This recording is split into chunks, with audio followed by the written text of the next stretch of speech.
তুমি একটা হোটেলে আসছো, তুমি বলতেছো তুমি এটা চিনোই নেই, এটা কি হয়? তো এর জন্যই তোমার সাথে রাব বিহেভটা করা, ঠিক আছে? নাহলে তোমার সাথে আমি রাব বিহেভ করতাম না। রিপা আক্তার বয়স কত? আর বয়স সঠিক আমি জানি না। আচ্ছা, আপনি সঠিক জানেন না, যারা ওকে দেখবেন তারা বুঝতে পারবেন যে ওর বয়স কত। আমি না ধারণা করছি অ্যাকচুয়ালি আমার জন্ম হয়েছে 1998 সালে। সেই হিসেব হিসাব করলে যেটা আসে আর কি। হ্যাঁ, আচ্ছা, তো তার মানে 22 তারিখ। ওকে, তাহলে 1998 সাল হলে 2019, 21 বছর বয়স। 21 বছর বয়সের রিপা আজকে জীবন গল্পের মঞ্চে আছে এবং একটা অদ্ভুত রকমের জীবন গল্প নিয়ে আছে, যেটা আমার কাছেও খানিকটা মানে অবিশ্বাস্যই মনে হয়েছে। বাট আমি পুরো স্টোরিটাই আপনাদের কাছে রিভিল করতে চাই। তো রিপা জন্ম জেলা কোথায়? মানিকগঞ্জ। মানিকগঞ্জে, ঢাকার মানিকগঞ্জ? হ্যাঁ, সাভার মানিকগঞ্জ। সাভার মানিকগঞ্জ। ওকে, এখন থাকছেন ঢাকাতেই? হ্যাঁ, মিরপুরে। মিরপুরে থাকছেন, ঠিক আছে, শুরু করেন আপনি প্লিজ। আসলে আমি একটা কথা বলতে চাই, আমি কাউকে কিছু বিশ্বাস করানোর জন্য এখানে আসি নাই। জাস্ট আমি আমার কথাগুলো কাউরে শেয়ার করতে পারতেছিলাম না, এর জন্যই আমার এখানে আসা। আর আপনাকে আমি শুনি, তো আপনার কাছে আসলে আমার সব কথাগুলো বলা।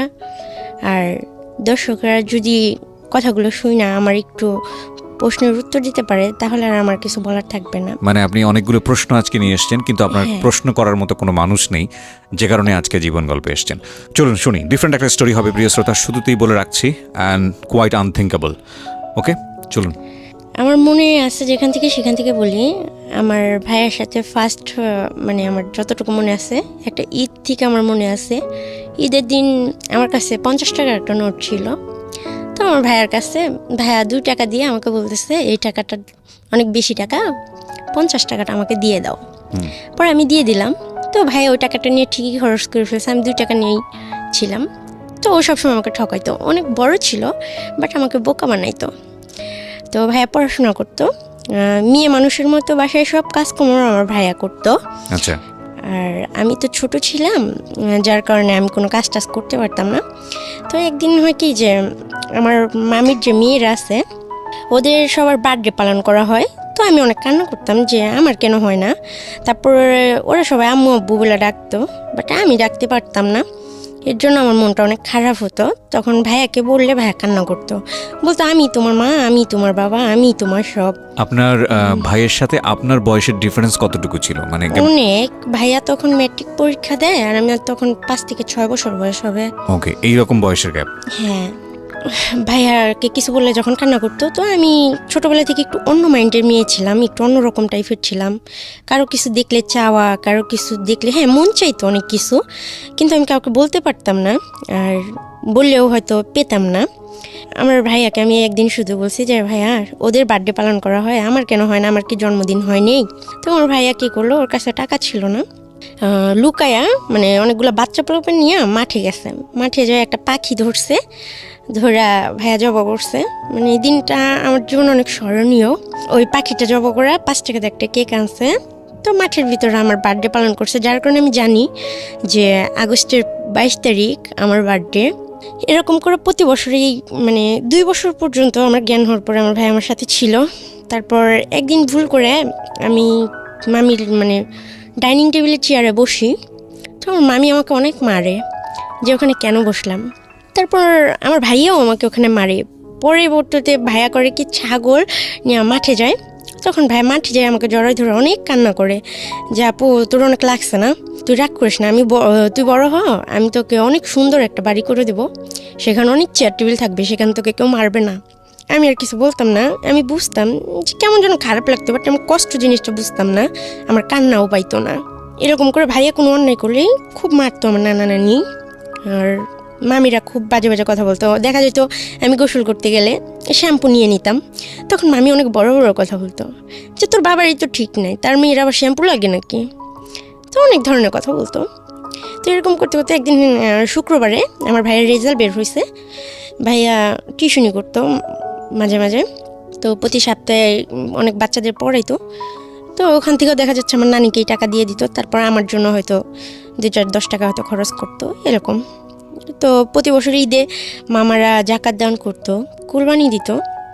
বাট আমাদের কারোর সামনে ফেস করতো না। তারা যখন ঘুরতে যাইতো আমাদের 2 ভাই বোনকে বাড়িতে রেখে বাইরে থেকে তালা মারে রেখে চলে যাইতো। সবাই মার্কেট করতো, অনেক দামি দামি পোশাক কিনতো। তো আমারও খুব ইচ্ছা করতো সেগুলো পরার জন্য। দেখা যেত মামিদের জুতোগুলো মোছার জন্য আমাকে দিত। তখন আমি কী করতাম, ছোট ছিলাম তো, পায়ে ঢুকায়া জুতোগুলো বসে থাকতাম যে আমি কবে পরতে পারবো।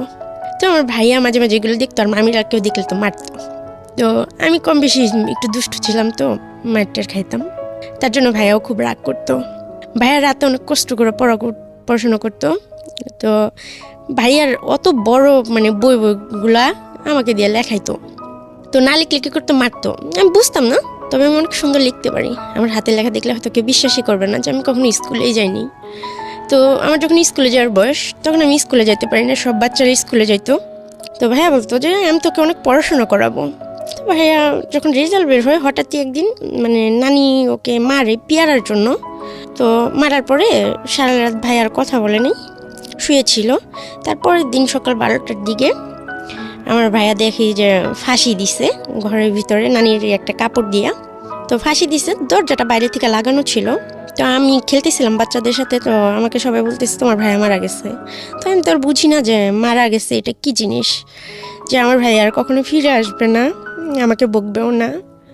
আমার ভাইয়ার লাশটা নিচে নামানো হইলো। সেদিন ফার্স্ট আমি আমার বড় আন্টি দেখলাম। তো ওনার চেহারা, এখন আমি বড় হয়েছি, আমার সেম চেহারাই, বাট উনি একটু ফর্সা ছিল আর অনেক সুন্দরী ছিল। তো উনি অনেক কান্না করতেছিল। তারপর জানি না যে আমার ভাইয়া আসলে কীভাবে মারা গেছে। তবে আমার ভাইয়া মানে মরে যাওয়া, আত্মহত্যা করার মতো ছেলে ছিলই না, কেননা ভাইয়া তো জানতো যে ভাইয়া ছাড়া আমার আর কেউ নাই। তারপর ভাইয়া মানে পুলিশ আসলো, অনেক লোকজন হলো, আমাকে অনেক জিজ্ঞাসাবাদ করলো, বাট আমাকে কোনো কথা বলতে দেওয়া হলো না, আর আমি তো কিছু বুঝি না। তো ভাইয়াকে মাটি দিয়ে দিল পোস্টমর্টমের পরে। তো সবাই আমাকে নিয়ে আলোচনা করতে শুরু করলো যে ও তো কাজও করতে পারবে না, আর ও বড় হলে ওকে বিয়ে দিবে কে, আর এমনি তো কালো ভূতের মতো হয়েছে, আর ওর মুখ দেখাও তো পাপ, এরকম ধরনের কথা বলতো। তো আমি নানিকে জিজ্ঞেস করতেছি যে আমি তোমাকে নানি বলি কেন, আমার মা নাই কেন? পরে বলতেছে তোমার বাবা খুব খারাপ ছিল, তোমার মাকে খুব টর্চার করতো। তারপর কাজের মহিলাকে যখন তোমার জন্মের 2.5 মাস বয়স, তখন তোমার বাবা ওই মহিলাকে বিয়ে করে, তার কারণে তোমার মা সুইসাইড করেছে, তোমার মা নাই। তখন আমার আন্টি বলতেছে তুই যাবি তোর বাবার কাছে? তখন মামিরা অনেক রাব বিহেভ করে। তো আমি বলছি হ্যাঁ যাব। পরে কয়েক মাস রাখার পরে হঠাৎ করে আমাকে ঢাকা মিরপুর নিয়ে আসে একটা লোকের হাতে আমাকে উঠায় দেয়, বলে এটা তোমার বাবা। তো আমার বিশ্বাসই হচ্ছিল না যে লোকটা আমার বাবা। তো উনি আমাকে একটা নতুন জামা কিনে দেয়, ওই দিনকে আমার লাইফে ফার্স্ট আমাকে একটা নতুন জামা কিনে দেয়, আমাকে বেডে বসতে দেয়, তারপর আমাকে মাংস দিয়ে ভাত খেতে দেয়। তো উনি জুয়া খেলতো। তো ওনার যে ওয়াইফ মানে যে কাজের মহিলা ছিল, ওনার 2টা ছেলে বাচ্চা হয়েছে। তো উনি আমাকে বাসায় রেখে যখন বাইরে গেছে, ওনার ওয়াইফ ওনাকে মা বলতে পারবো না, আমি জানিও না যে উনি আমার মা কি না। বাচ্চারা ভিক্ষা করতেছে, ওই বাচ্চাদের সাথে আমাকেও পাঠাই দিছে, বলছে যা ওদের সাথে যা ভিক্ষা করবি যা। তখন আসলে আমি বুঝিও না যে এগুলো কি, আর আমি বাচ্চাদের সাথে হাঁটতেছি, বাট আমি কিছু বলতেছি না। তখন যিনি ওই লোকটা যে বাবা বলছিল আমার, উনি আমাকে রাস্তায় যখন দেখে, উনি আমাকে অনেক মারতে বাসায় আনে যে তুমি এটা কেন করলা। তখন আমি তো কিছু বলতে পারতেছি না, আমি শুধু এটা বলছি উনি আমাকে পাঠাইছে। এ কথা বলার পর উনি আমাকে আরও মারে। তারপরে উনি একদিন হঠাৎ করে এসে আমাকে জামা টামা পরে বলতেছে চলো তোমাকে তোমার ফুপির বাসায় রেখে আসবো। উনি খুবই রেগেছিলেন। তখন মহিলাটা থাকতো 1 নম্বর গুদারাঘাটে 7তলা একটা ফ্ল্যাটে থাকতো। মহিলার সাথে আরও কয়েকটা বাচ্চা ছিল। তো উনি খুব সুন্দরী ছিল আর অনেক বড় লোকের ছিল। তো উনি আমাকে অনেক আদর টাদর করলো। বাবাকে বাবা বলে ডাকিনি, কিন্তু ওনাকে আমি ঠিকই আদর করছি, মানে আমাকে অনেক আদর করছি। আমি জ্বরে ধরছি আর বলছি আমাকে এত কষ্ট দিলা কেন, এতদিন কেন আমাকে আনো নাই তোমাদের কাছে। পরে ফুপি বলতেছে সমস্যা নেই মা, তোমার আর কষ্ট হবে না, তুমি কি চাও বলো, আমি তোমাকে তাই দেবো। তখন আমি বললাম ফুপু আমার খুব পড়াশোনা করতে ইচ্ছা করে, বাচ্চাদের মতো স্কুলে যাইতে ইচ্ছা করে। বললো আচ্ছা ঠিক আছে, তোমাকে স্কুলে ভর্তি করে দেবো। তারপর আমি জানতাম না যে হয়তো ক্ষণিকের জন্য আমি এখানে আসি। পরে উনি আমাকে বললো যে আমি দেশে যাব তোমার ফুপুর বাসায়, তুমি যাবা আমাদের সাথে, তোমার বাবা অনেকদিন পরে আসবে, আর এমনিতে তো তোমার সৎ মা, তোমাকে কে দেখবে। পরে বললাম ঠিক আছে, তুমি যেখানে নিয়ে যাবে আমি যাব। তো ওই মহিলা আমাকে আরও কয়েকটা বাচ্চা, বড় 2টা আপু ছিল সাথে, নিয়ে টোটাল 7 জন মানুষ ছিলাম আমার ফুপু সহ। তো আমাকে কলকাতা বর্ডারের ওখানে নিয়ে যায়, ওটা হলো বনগাঁ বর্ডার।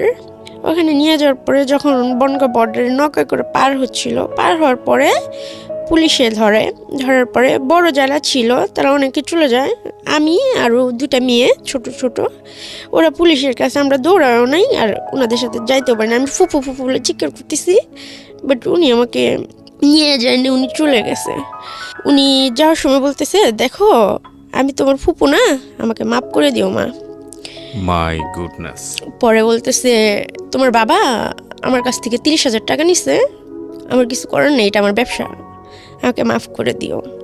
আমি মানে অত বুঝি না আর আমি অত কষ্টও পাইনি সেই মুহূর্তে, মানে রাগও হয়নি, কিছুই হয়নি। আমি পুলিশকে বলতেছি আমাকে আমার নানার বাসায় দিয়ে আসেন।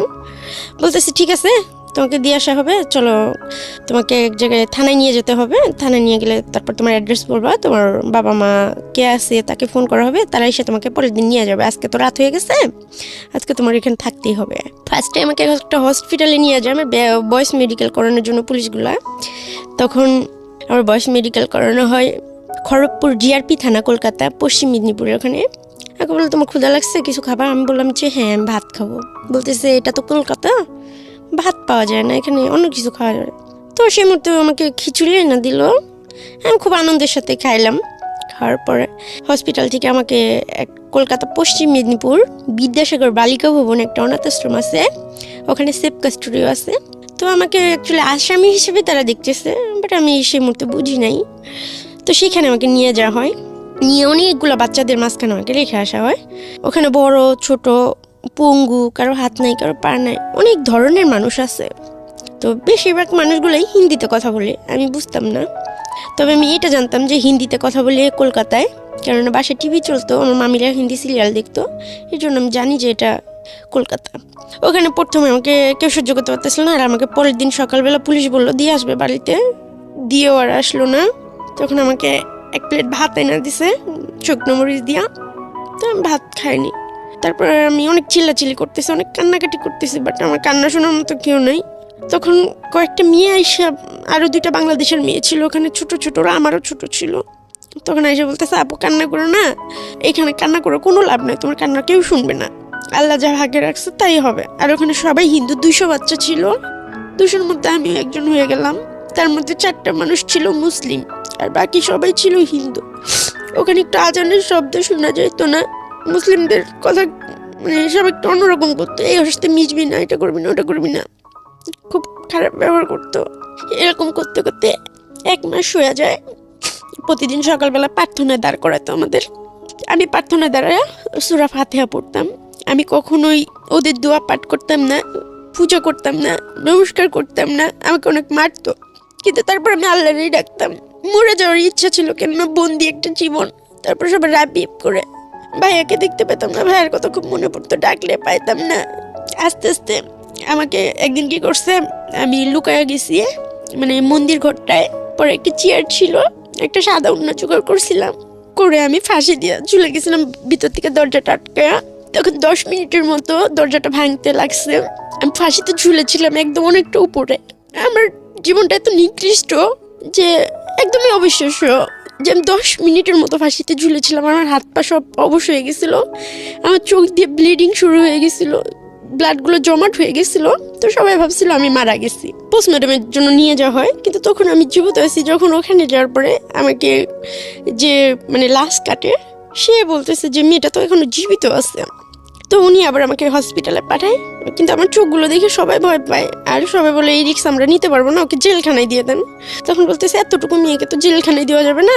পরে খ্রিস্টান কিছু মহিলা ছিল সাদা শাড়ি পরে, ওই মহিলাগুলো আমাকে নিয়ে যায়, ওনারা আমাকে খুব আদর করে, পুতুল কিনে দেয়, তারপরে আমার সাথে গল্প করে, আমাকে জিজ্ঞেস করে আমি এটা কেন করলাম। তো তারপর ওনাদেরকে আমি বললাম যে আমি তো বাংলাদেশের মেয়ে, আমি বাংলাদেশে ফিরে যেতে চাই, আর আমি তো ইচ্ছে করে আসিনি, আর পুলিশ তো মানুষকে সাহায্য করে, তাহলে আমাকে কেন শাস্তি দিতেছে, আমাকে কেন একটা ঘরবন্দি করে রাখতেছে, আমি কি অন্যায় করছি, আমি কি খুন করছি, তাহলে আমাকে ফাঁসির অর্ডার দিয়ে দেন, আমি জীবন চাই না। বাচ্চাদের সবাইদের খেলতে দিত, বাট আমি বাংলাদেশের মেয়ে, তাই আমাকে বাইরে ছাড়তো না, যদি আমি পালাইয়া যাই পালাবো যে সেই চিন্তাধারা বা সেই শক্তি সাহস তখন আমার মধ্যে ছিল না, বা আমি কখনো ভাবতেই পারি না যে আমি পালাই কোথায় যাব, কিভাবে যাব, আমার কাছে তো টাকা নেই। এরকম করতে করতে আরও কয়েক মাস কাটা যায়। অনেক কথা বলে আমার সাথে, রাইতে ঘুমায়, বাথরুমে গেলে আমার সাথে যায়, ওইখানে মেয়েগুলোর সাথে আমার বন্ধুত্ব হয়ে যায়। তখন একটা মেয়ের আমি বলতেছি, ও নেপালি, ওর নাম হচ্ছে শ্রাবণী। আমি বলতেছি আচ্ছা কীভাবে মরা যায় রে বলতো, আমার এই জীবনটা ভালো লাগে না। ও বলতেছে দোস্ত তুই হাতের রগটা কেটে দিবি, দেখবি তোর অটোমেটিক মৃত্যু হয়ে যাবে। তো আমি কি করি, আমার মানে ফার্স্ট ব্লেড দিয়ে আমি হাতে কাটি। তো প্রথমে খুব আমার ভয় লাগে, ব্লেডটা হাতে নেওয়ার পর আমার পুরো শরীরটাই কাঁপে। যখন আমি আমার পিসের কথাগুলা, ব্লেডটা পান কোথায় আপনি? ওখানেই ছিল, মানে বড় মেয়েরা ইউজ করতো, বাথরুম থেকে আমি নিয়েছিলাম। আর আমার চিন্তাই ছিল যে আমি কীভাবে আত্মহত্যা করব, কীভাবে আমি নিজের জীবনটাকে শেষ করবো, আমি ভাইয়ের কাছে চলে যাব। কেন এত কষ্ট, মানে আমার আর ভালো লাগে না। ভাইয়াকে দেখতে পেতাম না, তো ভাই আর আসতো না। তখন তো আপনার অনেক অনেক ছোট না, 5-6 বছর বয়স? হ্যাঁ 6 বছর বয়স। 6 বছর, ওকে। আমি রাতের বেলায়, অনেক রাতে, যখন রাত 12টা-1টা বাজে, তো আমি বেডের নিচে ঢুকে ফার্স্ট একটা টান দিছি। কিন্তু আমার খুব ব্যথা করতেছে, আর পারতেছি না, আমি চিৎকার করতেছি, কান্না করতেছি। তারপর কি করছি, আমার পিছনের যে কথাগুলো আমি মনে করতেছি, তো সব কিছু মনে যখন আমি করতেছি, তখন আমি হাতের রক কাটার জন্য আমি ইচ্ছা মতো আমার হাতটা কাটি। কাটতে কাটতে একটা পর্যায়ে আমার হাতের রকটাই কাটা যায়। কাটা যাওয়ার পরে আমি কাগজে লিখি, ওইখানে বাচ্চারা পড়াশোনা করতো, যে আমার মৃত্যুর জন্য কেউ দায়ী না, আমাকে সবাই মাফ করে দেবেন, আমার এরকম বন্দি জীবন ভালো লাগে না, আমি পড়াশোনা করতে চাই, কিন্তু আমাকে কেউ আদরও করে না, কেউ ভালোবাসে না, এর জন্য আমি আমার জীবনটা চাই না, আর আমার কেউ নাই, আমার একার জীবন চাই না। তো আমি এটা কাগজে লিখা, আমি ছোটোবেলা থেকেই, মানে ভাইয়া পড়তো, তো ভাইয়া আমাকে পড়াইতো, ওই আমার ভাইয়া আমাকে যতটুকু শিক্ষা দিছে অতটুকুই, এর বাইরে আমি কখনো স্কুলে যাইতে পারি নাই, যাওয়ার সুযোগ পাইনি। এভাবে আমার সারা রাত হাতে রক্ত ঝরে।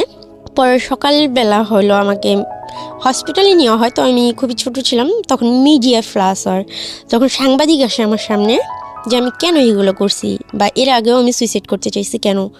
তখন আমি সাংবাদিককে বললাম যে আমি জজের কাছে যাইতে চাই, আমি কোর্টে যাইতে চাই, আমি জজকে কিছু কথা বলতে চাই, সে যদি আমার কথাগুলো বলে আমাকে আমার চাওয়াগুলো পূরণ করতে পারে, তাহলে আমি এই ধরনের কিছু করব না। তখন জজের সামনে যে আমাকে দাঁড় করে নাও, তো আমাকে কাঠগড়ায় নিয়ে উঠাইলো না, আমাকে নিচে দাঁড় করায় দিল। তখন আমি জজকে বললাম যে জজ সাহেব, আপনি কি জীবনে কখনো ভুল করছেন, বা আপনি বুকে হাত দিয়ে বলেন তো আপনি কখনো ভুল করেন নাই। তখন জজ সাহেব বললো, না মা, আমরা সবাই ভুল করছি, প্রত্যেকটা মানুষের জীবন মানেই ভুল। তখন আমি বললাম তাহলে আমি কি ভুল করছি। তখন 1 বছর মতো হয়ে গেছে, 1-2 বছরের মতো হয়ে গেছে কলকাতায়। আচ্ছা। তো 2 বছরের পরে যখন আমি হাত কাটি, তারপর যখন ওখানে যাই, তো জশ বললো, এখন তুমি কি চাও, তুমি বাংলাদেশে যাই কি করবা, কে আছে তোমার, আমি তো শুনছি তোমার কেউ নাই। তো আমি বলছি এখানে কে আছে আমার, এখানে তো আমার কেউ নাই, এখানে আমি আজান শুনতে পাই না, এখানে সবাই অন্যরকম, খাবার দাবার সব কিছুই আমার অনেক কষ্ট হয়, আর সব বাচ্চারা পড়াশোনা করতে যায়, স্কুলে যায়, ওখানে বড় একটা স্কুল ছিল, মানে আমাদের অনাথ আশ্রমে, ওইটা কলকাতায় সবচেয়ে বড় অনাথ আশ্রম। নাম মনে আছে? হ্যাঁ, কলকাতা পশ্চিম মেদিনীপুর বিদ্যাসাগর বালিকা ভবন, আর স্কুলের নাম হচ্ছে বিদ্যাসাগর হাই স্কুল। ওকে। তো ওটা সবাই চিনে, অনেক বড় স্কুল। তো আমি বলতেছি আমারও পড়াশোনা করে ইচ্ছা করে, আমাকে যে এখানে আপনি আটকে রাখছেন, আমি তো কোনো অপরাধ করে আসিনি, আমি তো ছোটো মানুষ, তাহলে যদিও আমার ভুল হয়ে থাকে যে আমি বাংলাদেশের মানুষ, এটা যদি আমার ভুল হয়ে থাকে, আজ থেকে 10 বছর পরে আপনি আমাকে সাজা দিয়ে যখন ছাড়া দিবেন, তখন আমি কার কাছে যাব, কি করব, আমি পড়াশোনা ছাড়া পথ চলবো কী করে, বা আমার দায়িত্ব নেবে কে, বা 10 বছর পরে আমি কার কাছে যাব, কার কাছে যেয়ে বলবো যে আমাকে একটু জায়গা দাও, তখন আপনি কি আমার দায়িত্বটা নেবেন। তো জজ সাহেব বললো, দেখো তুমি এখানে থাকতে থাকতে হাতের কাজটা শিখো, তুমি যদি স্কুলে পড়তে চাও আমি তোমাকে স্কুলে পড়াবো, তোমাকে বিয়ে দিয়ে দেবো, তুমি হিন্দু ধর্ম গ্রহণ করে নাও, তোমাকে ভালো একটা ছেলে দেখে আমরা বিয়ে দিয়ে দিব, বাংলাদেশে তোমার ফিরে যাওয়ার দরকার নাই, আর তোমাকে যেভাবে ধরা হয়েছে বাংলাদেশে যাই তুমি কী করবো, আবার সে কষ্ট পাবো, আবার কেউ বিক্রি করে দেবো। তো আমি বলছি সেটা যাই হোক, আমি দেশে যাই মাটি কেটে খাবো, বাসায় কাজ করে খাবো, কিন্তু আমি আমার দেশে ফিরে যেতে চাই।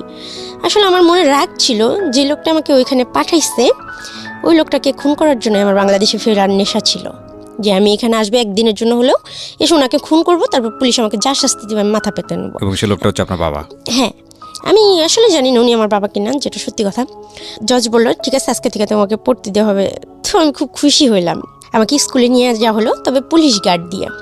2টা পুলিশ আমার সাথে থাকতো সবসময়। কারণ আপনি যে কোনো মুহূর্তে সুইসাইড করতে পারেন বা পালিয়ে যেতে পারেন। হ্যাঁ হ্যাঁ, আমি বাংলাদেশের মেয়ে, এই জন্য।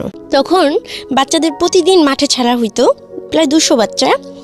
তো আমি যেদিন স্কুলে গেছি সেদিন থেকে বাচ্চাদের মানে খেলতে যাওয়া বন্ধ, যে তোমরা খেলতে যাও, রিপাও খেলতে যাবে। তো এখন আমি একটা মানুষ, মানে সে জায়গায় 200 মানুষ। তো আমি ওদের দিকে তাকায় দেখি সব বাচ্চার মন খারাপ। বাসায় মানে যখন আমরা হোমে ফিরি, মানে রুমে, তখন সবাই বই ছিটাছিটি করতেছে, তো ফালাই দিতেছে, এ বলতেছে স্কুলে যাবো না, চল এই করবো না সেই করবো না, কোত্থেকে উড়ে এসে জুড়ে বসছে। তো অনেকে অনেক ধরনের কমেন্ট করতেছে। তারপরের দিনও আমি স্কুলে গেছি। এইভাবে টানা 3 দিন আমি স্কুলে যাই। তো লাঞ্চ টাইমে আমাকে যেভাবে গার্ড দিয়ে রাখা হয়, এখন আমার জন্য ওরা একটা বন্দি জীবনে পড়ে গেছে। ওরা খেলতে পারে না আগের মতো, ছুটাছুটি করতে পারে না। তো আমি এতটা স্বার্থপর হইতে পারি নাই যে 200 বাচ্চার মুখের হাসি কেড়ে নেব আমি একা। আমার খুব পড়াশোনা করার ইচ্ছে ছিল।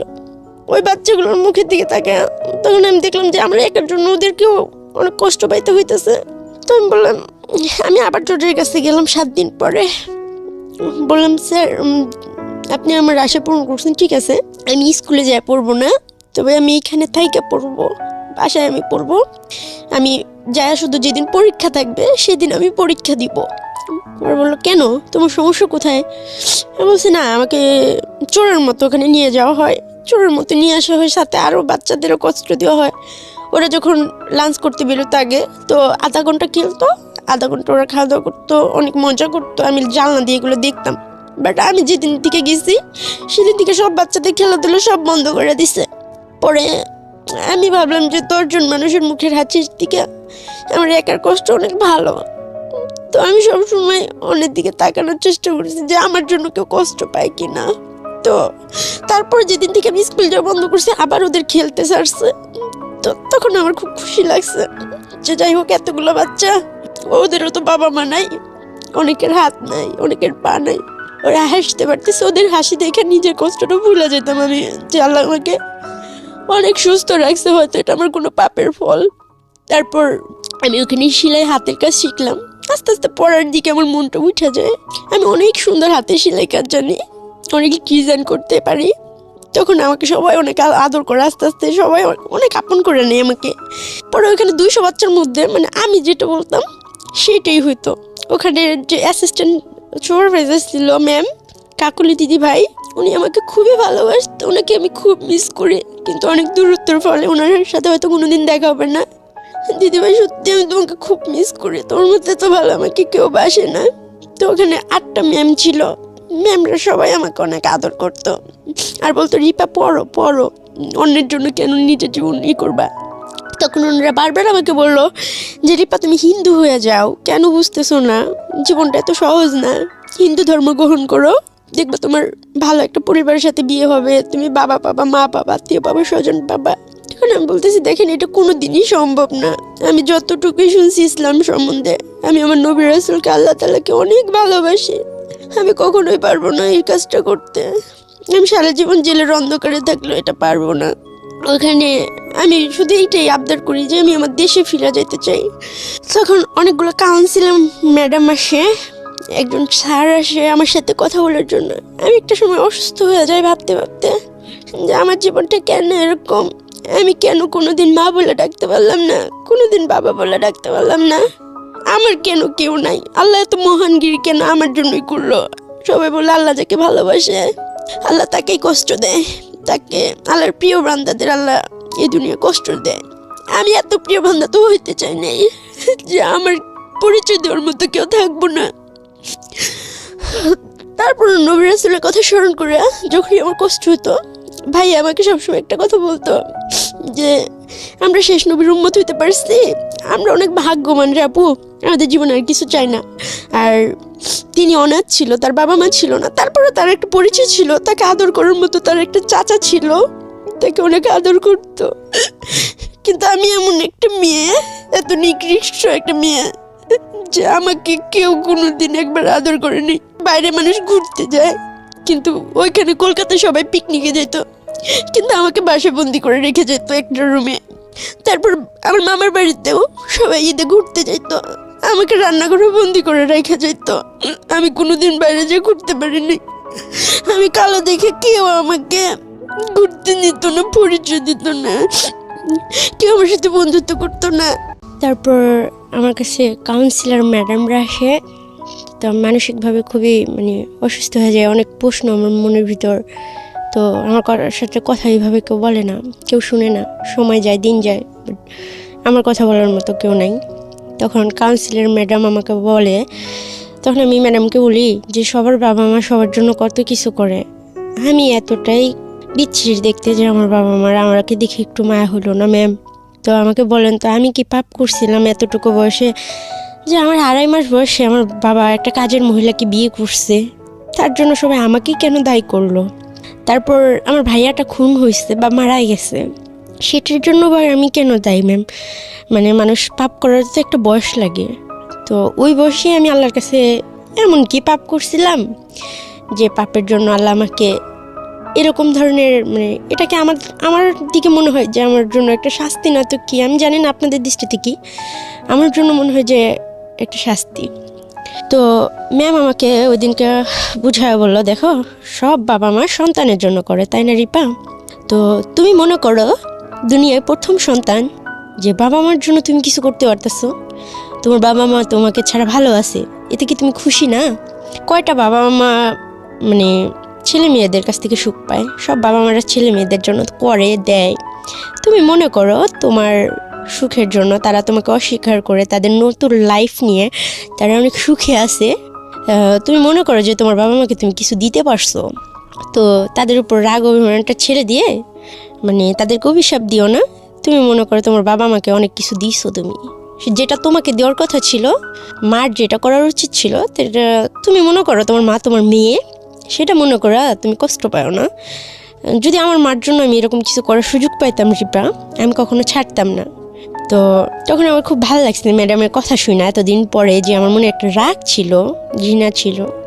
তখন আমি বলছি হ্যাঁ, শুধু পেতেই হবে তার তো কোনো মানে নাই, কারোর জন্য কিছু করতে পারলে। কিন্তু আপনি তো একটা জিনিস জানেন রিপা, যে আপনার মা ততদিনে মারা গেছেন, আপনাকে তো তাই বলা হয়েছে। হ্যাঁ হ্যাঁ হ্যাঁ।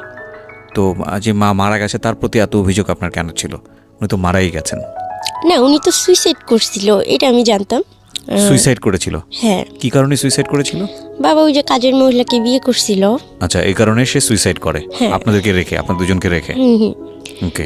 এটা ম্যাডাম আর কি আমাকে বোঝাচ্ছে যে বাবা মা এরকম দিতে পারে বা এরকম দেয়। তুমি মনে করো যে তুমি সন্তান হয়ে বাবা মাকে কিছু দিছো, বা তোমার বাবা তোমার সাথে যেটা করছে একদমই ঠিক করে নাই, তারপরে তোমার সন্তান হিসেবে তাকে ক্ষমার দৃষ্টিতে দেখা উচিত।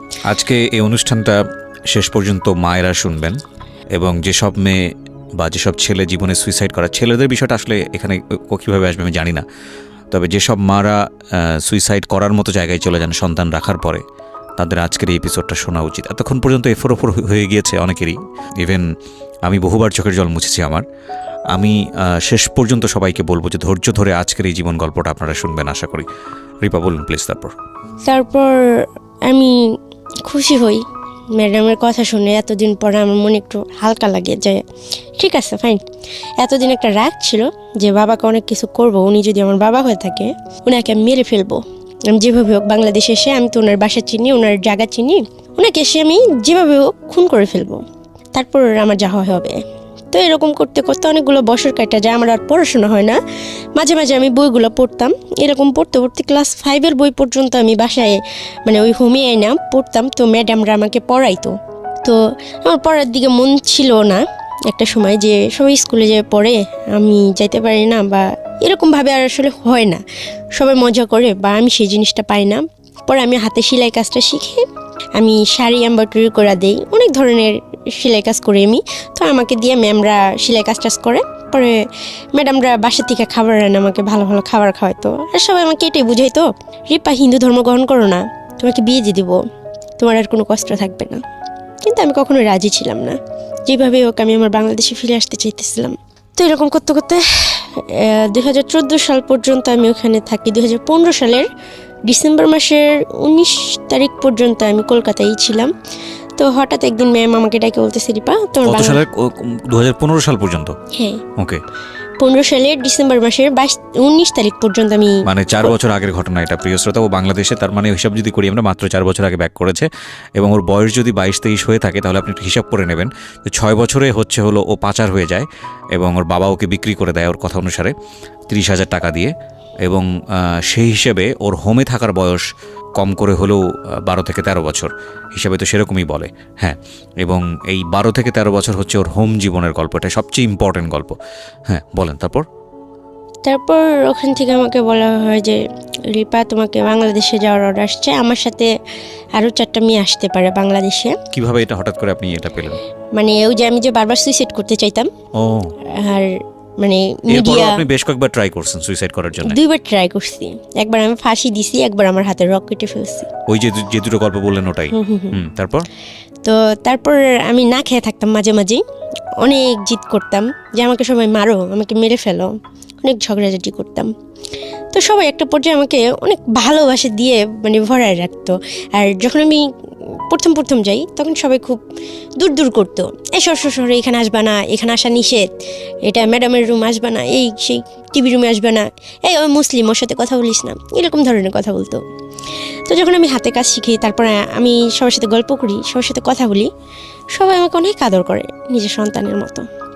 8 জন স্টাফ ছিল, 8 জনের মধ্যে 8 জনই আমাকে ভালোবাসতো। আর আমি পুতুল নিয়ে খেলতাম, তো দিদি ভাইরা আমাকে পুতুল আয়না দিত, আমাকে একটা ডায়েরি এনে দিছিল।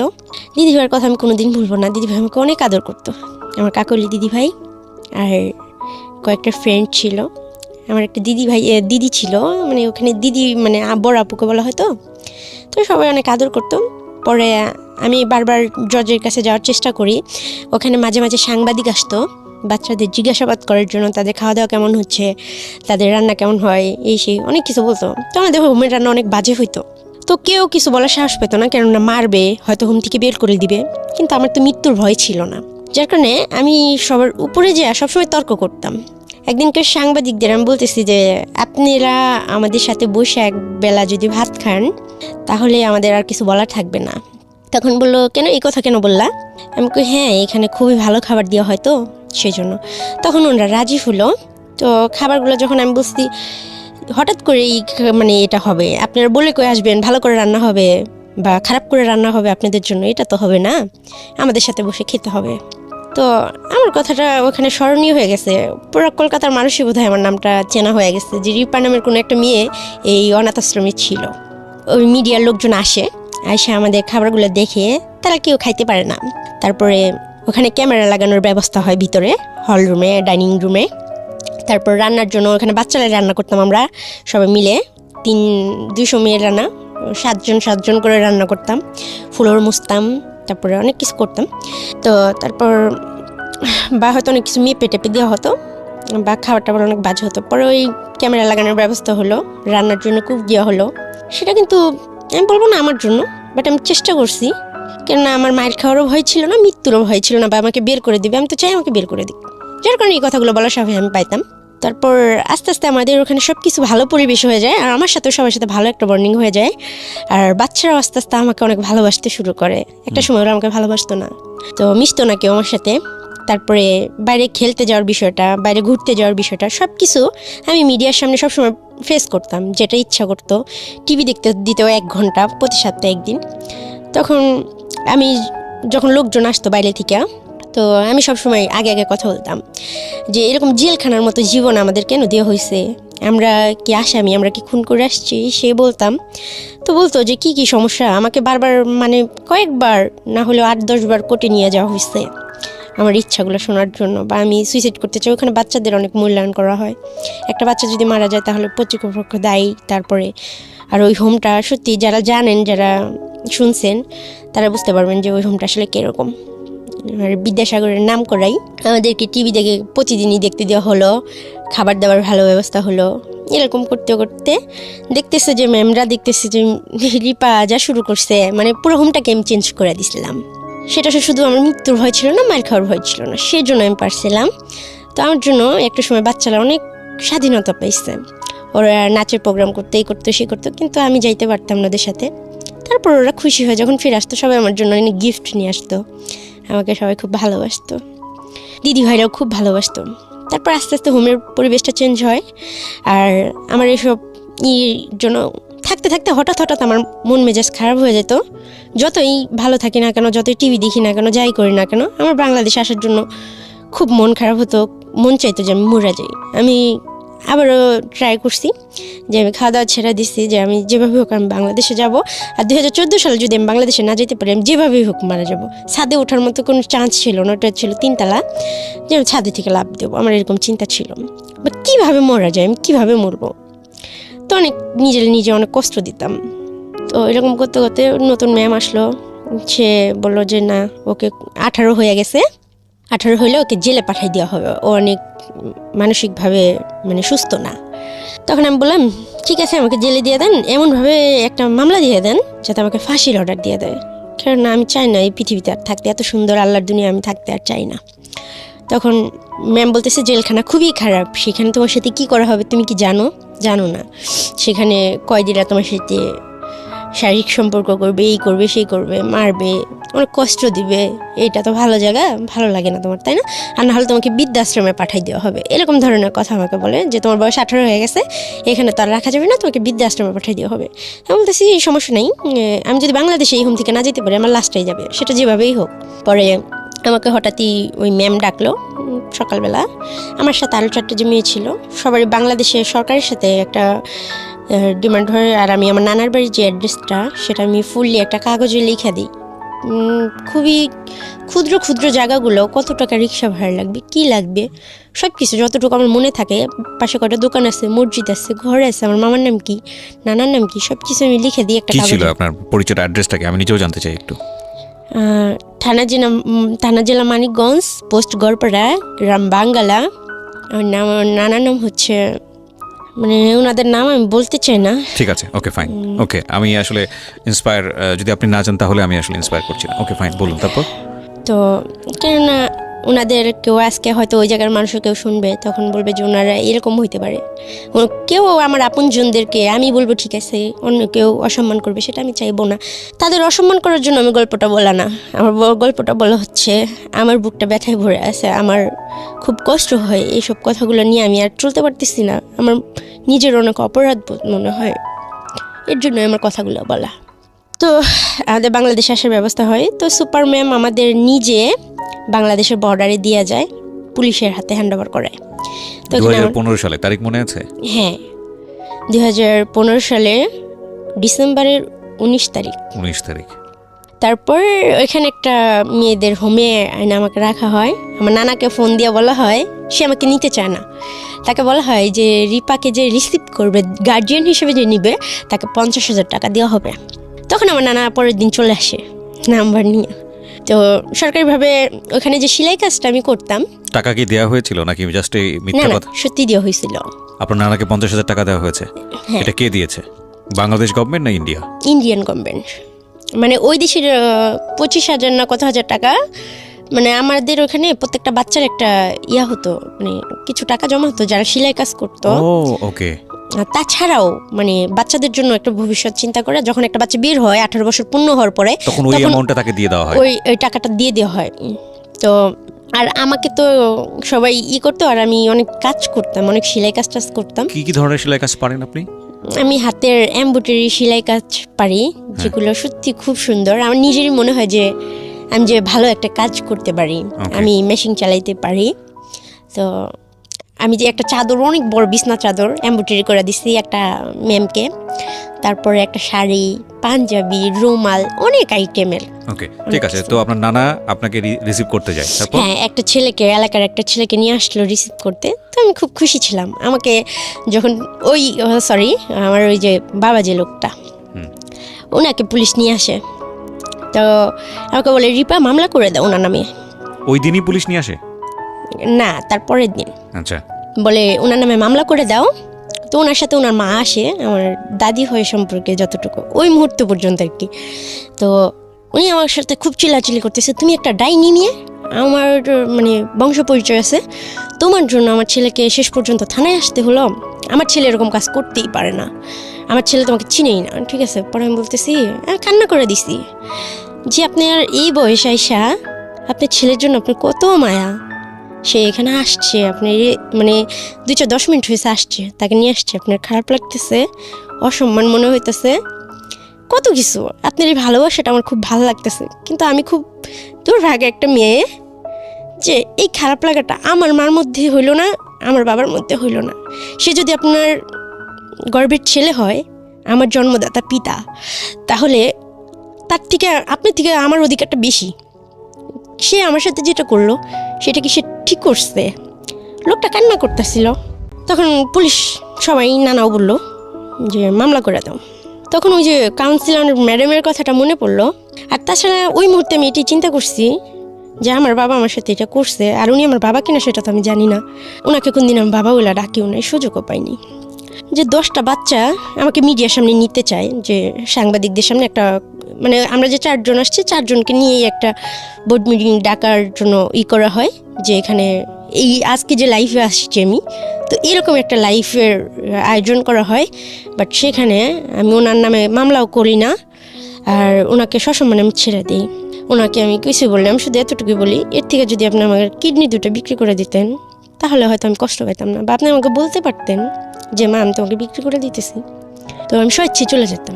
পরে ম্যাডাম আমাকে বললো যে লিপা এরকম করো না, ওনাকে শাস্তি দেওয়ার দরকার, তোমার প্রাপ্যটা তোমার বুঝে নেওয়া উচিত।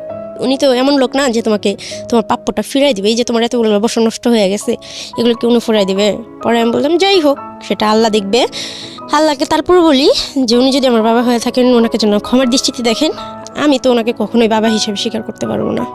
মানে ওই রাগটা আমার তখন আর ছিল না, এত বছর পরে ফিরার পরে। তারপর উনি চলে গেল, আমাকে পুলিশ টাকাগুলো দিল। তো আমি এতগুলো টাকা, জীবনে টাকা ধুলিনি হাত দিয়া, হাতে পায়ে আমার হাত পা কাঁপা শুরু হয়ে গেছে। সাথে সাথে আমি আমার নানাকে জড়াই ধরলাম, বাট নানা আমাকে জড়াই ধরলো না। তো আমি নানার হাতে দিলাম টাকাগুলো। দেওয়ার পর আমাকে বাসায় নিয়ে গেলাম, খুব খুশি ছিলাম। বাসায় নিয়ে যাওয়ার পর ম্যাডাম আমাকে ডাকলো যে রিপা আসো, তোমাকে লাইভে করবো। আমি চাই যে এই ভুলটার যেন কেউ না করে। বাট ওই মুহূর্তে আমার মনে হচ্ছিল না, আমি মিডিয়ার সামনে ফেস হবো না, আমি জব করবো, আমি নিজের পায়ে নিজে স্টাবলিশ হবো। আমি চাই না আমাকে সবাই এইভাবে চিনুক জানুক, তো আমার কাছে ভালো লাগে নাই। তাছাড়া আমার মনে হয়েছে যে যদি 10টা বাচ্চা শুনে যে একটা 6 বছরের বাচ্চাকে বাবা জোয়ার টেবিলে বিক্রি করে দিতে পারে, তাদের বাবারা যদি নেশা করে, তখন ওই বাচ্চাদের ভিতরে একটা আতঙ্ক হবে যে আমার বাবা তো এরকম করতে পারে। করবে না, তারপরে এটা নিয়ে 1 মিনিটের জন্য যদি ভাবে, সেটাই হবে আমার জন্য খারাপ লাগা। তো সেই জন্যই আমি আমার বাবাকে কারোর সামনে ফেস করলাম না। আর আমি আসলে জানি না যিনি আমার বাবাকে না। তারপর আমি বাড়িতে গেলাম। পরের দিনই ওইখানে মানিকগঞ্জে তালাসীমা অ্যাপার্টমেন্ট একটা লিমিটেড একটা গার্মেন্টস ফ্যাক্টরি আছে, ওইখানে আমি ঢুকলাম। তারপরের দিনই আমার নানাকে বললাম যেভাবে কাগজপত্র 2,000 টাকা আমি খরচ করি, ওখান থেকে কাগজপত্র এনে আমাকে যেন ওই গার্মেন্টসে ঢুকাই দেওয়ার ব্যবস্থা করা হয়। আমার বেতন ধরলো 6,200 টাকা হেল্পার। তো আমি অনলি 7 দিন ওখানে কাজ করি। একটা মেয়ের সাথে আমার খুব ভালো রিলেশন হয়, মেয়েটা খুব সুন্দর ছিল, মেয়েটার নাম ছিল শারমিন। মেয়েটা ওখানে অপারেটর ছিল, ওর হেল্পার ছিলাম আমি। ও আমাকে কাজ শিখাইতো, প্রতিদিন লাঞ্চ টাইমে মেশিনগুলো ওপেন থাকতো। তো আমি খুবই আগ্রহ নিয়ে 10 থেকে 15 দিনের ভিতরে আমি বারটেক মেশিনের অপারেটর হই। তারপরের মাসে আমার স্যালারি বাইরে যায়। 1 মাসের মতো আমি ওখানে জব করি। তারপরের মাসে হয় মানে মাসের অর্ধেক, তখন আমার বড় আন্টি আবার আসে আমার মামার বাড়িতে। আসার পরে উনি, তার আগে হয় কি যে আমার খালাতো ভাই আছে, ও আমাকে ডাকে একটা কথা বলার জন্য। তো বাসার সবার সামনে ওরা আমার সাথে খুব খারাপ বিহেভ করে, কেন ওরা আব্বু আম্মু এটা পছন্দ করে না, আমার মামা মামিরা পছন্দ করে না তাদের বাচ্চা আমার সাথে মিশুক। বাট ও আমার সাথে বাইরে দেখা করে ফোন করে, পরে বলে যে আপু তোমাকে আমাকে একটা কথা বলার আছে, তুমি তো জানো তোমার মা মারা গেছে, কিন্তু তোমার মা না মারা যায়নি, আমাদের বড় আন্টি আছে না, উনি তোমার মা হয়। তুমি যখন হারাই গেছিলা, খোঁজখবর ছিল না, তখন উনি অনেক কান্না করছে। উনি বলছে যে আমার ছেলেটাও মরে গেল অকালে, আমার মেয়েটাও এইভাবে হারাই গেল তোমাদের জন্য, আমার মেয়েটাকে দেখে রাখতে পারলা না, এইভাবে কান্না করছে। এটা আমি শুনছি। কি বলেন? হ্যাঁ, তো যে আম্মু আমার কাছে আমার 4 বছর বয়সে আমার জ্ঞান অনুসারে মানে মারা গেছে সুইসাইড করা, সে আমার কাছে 2015 সালে আবারও ফিরে আসলো, বাট সে আমার মা হিসেবে ফিরে আসে নাই।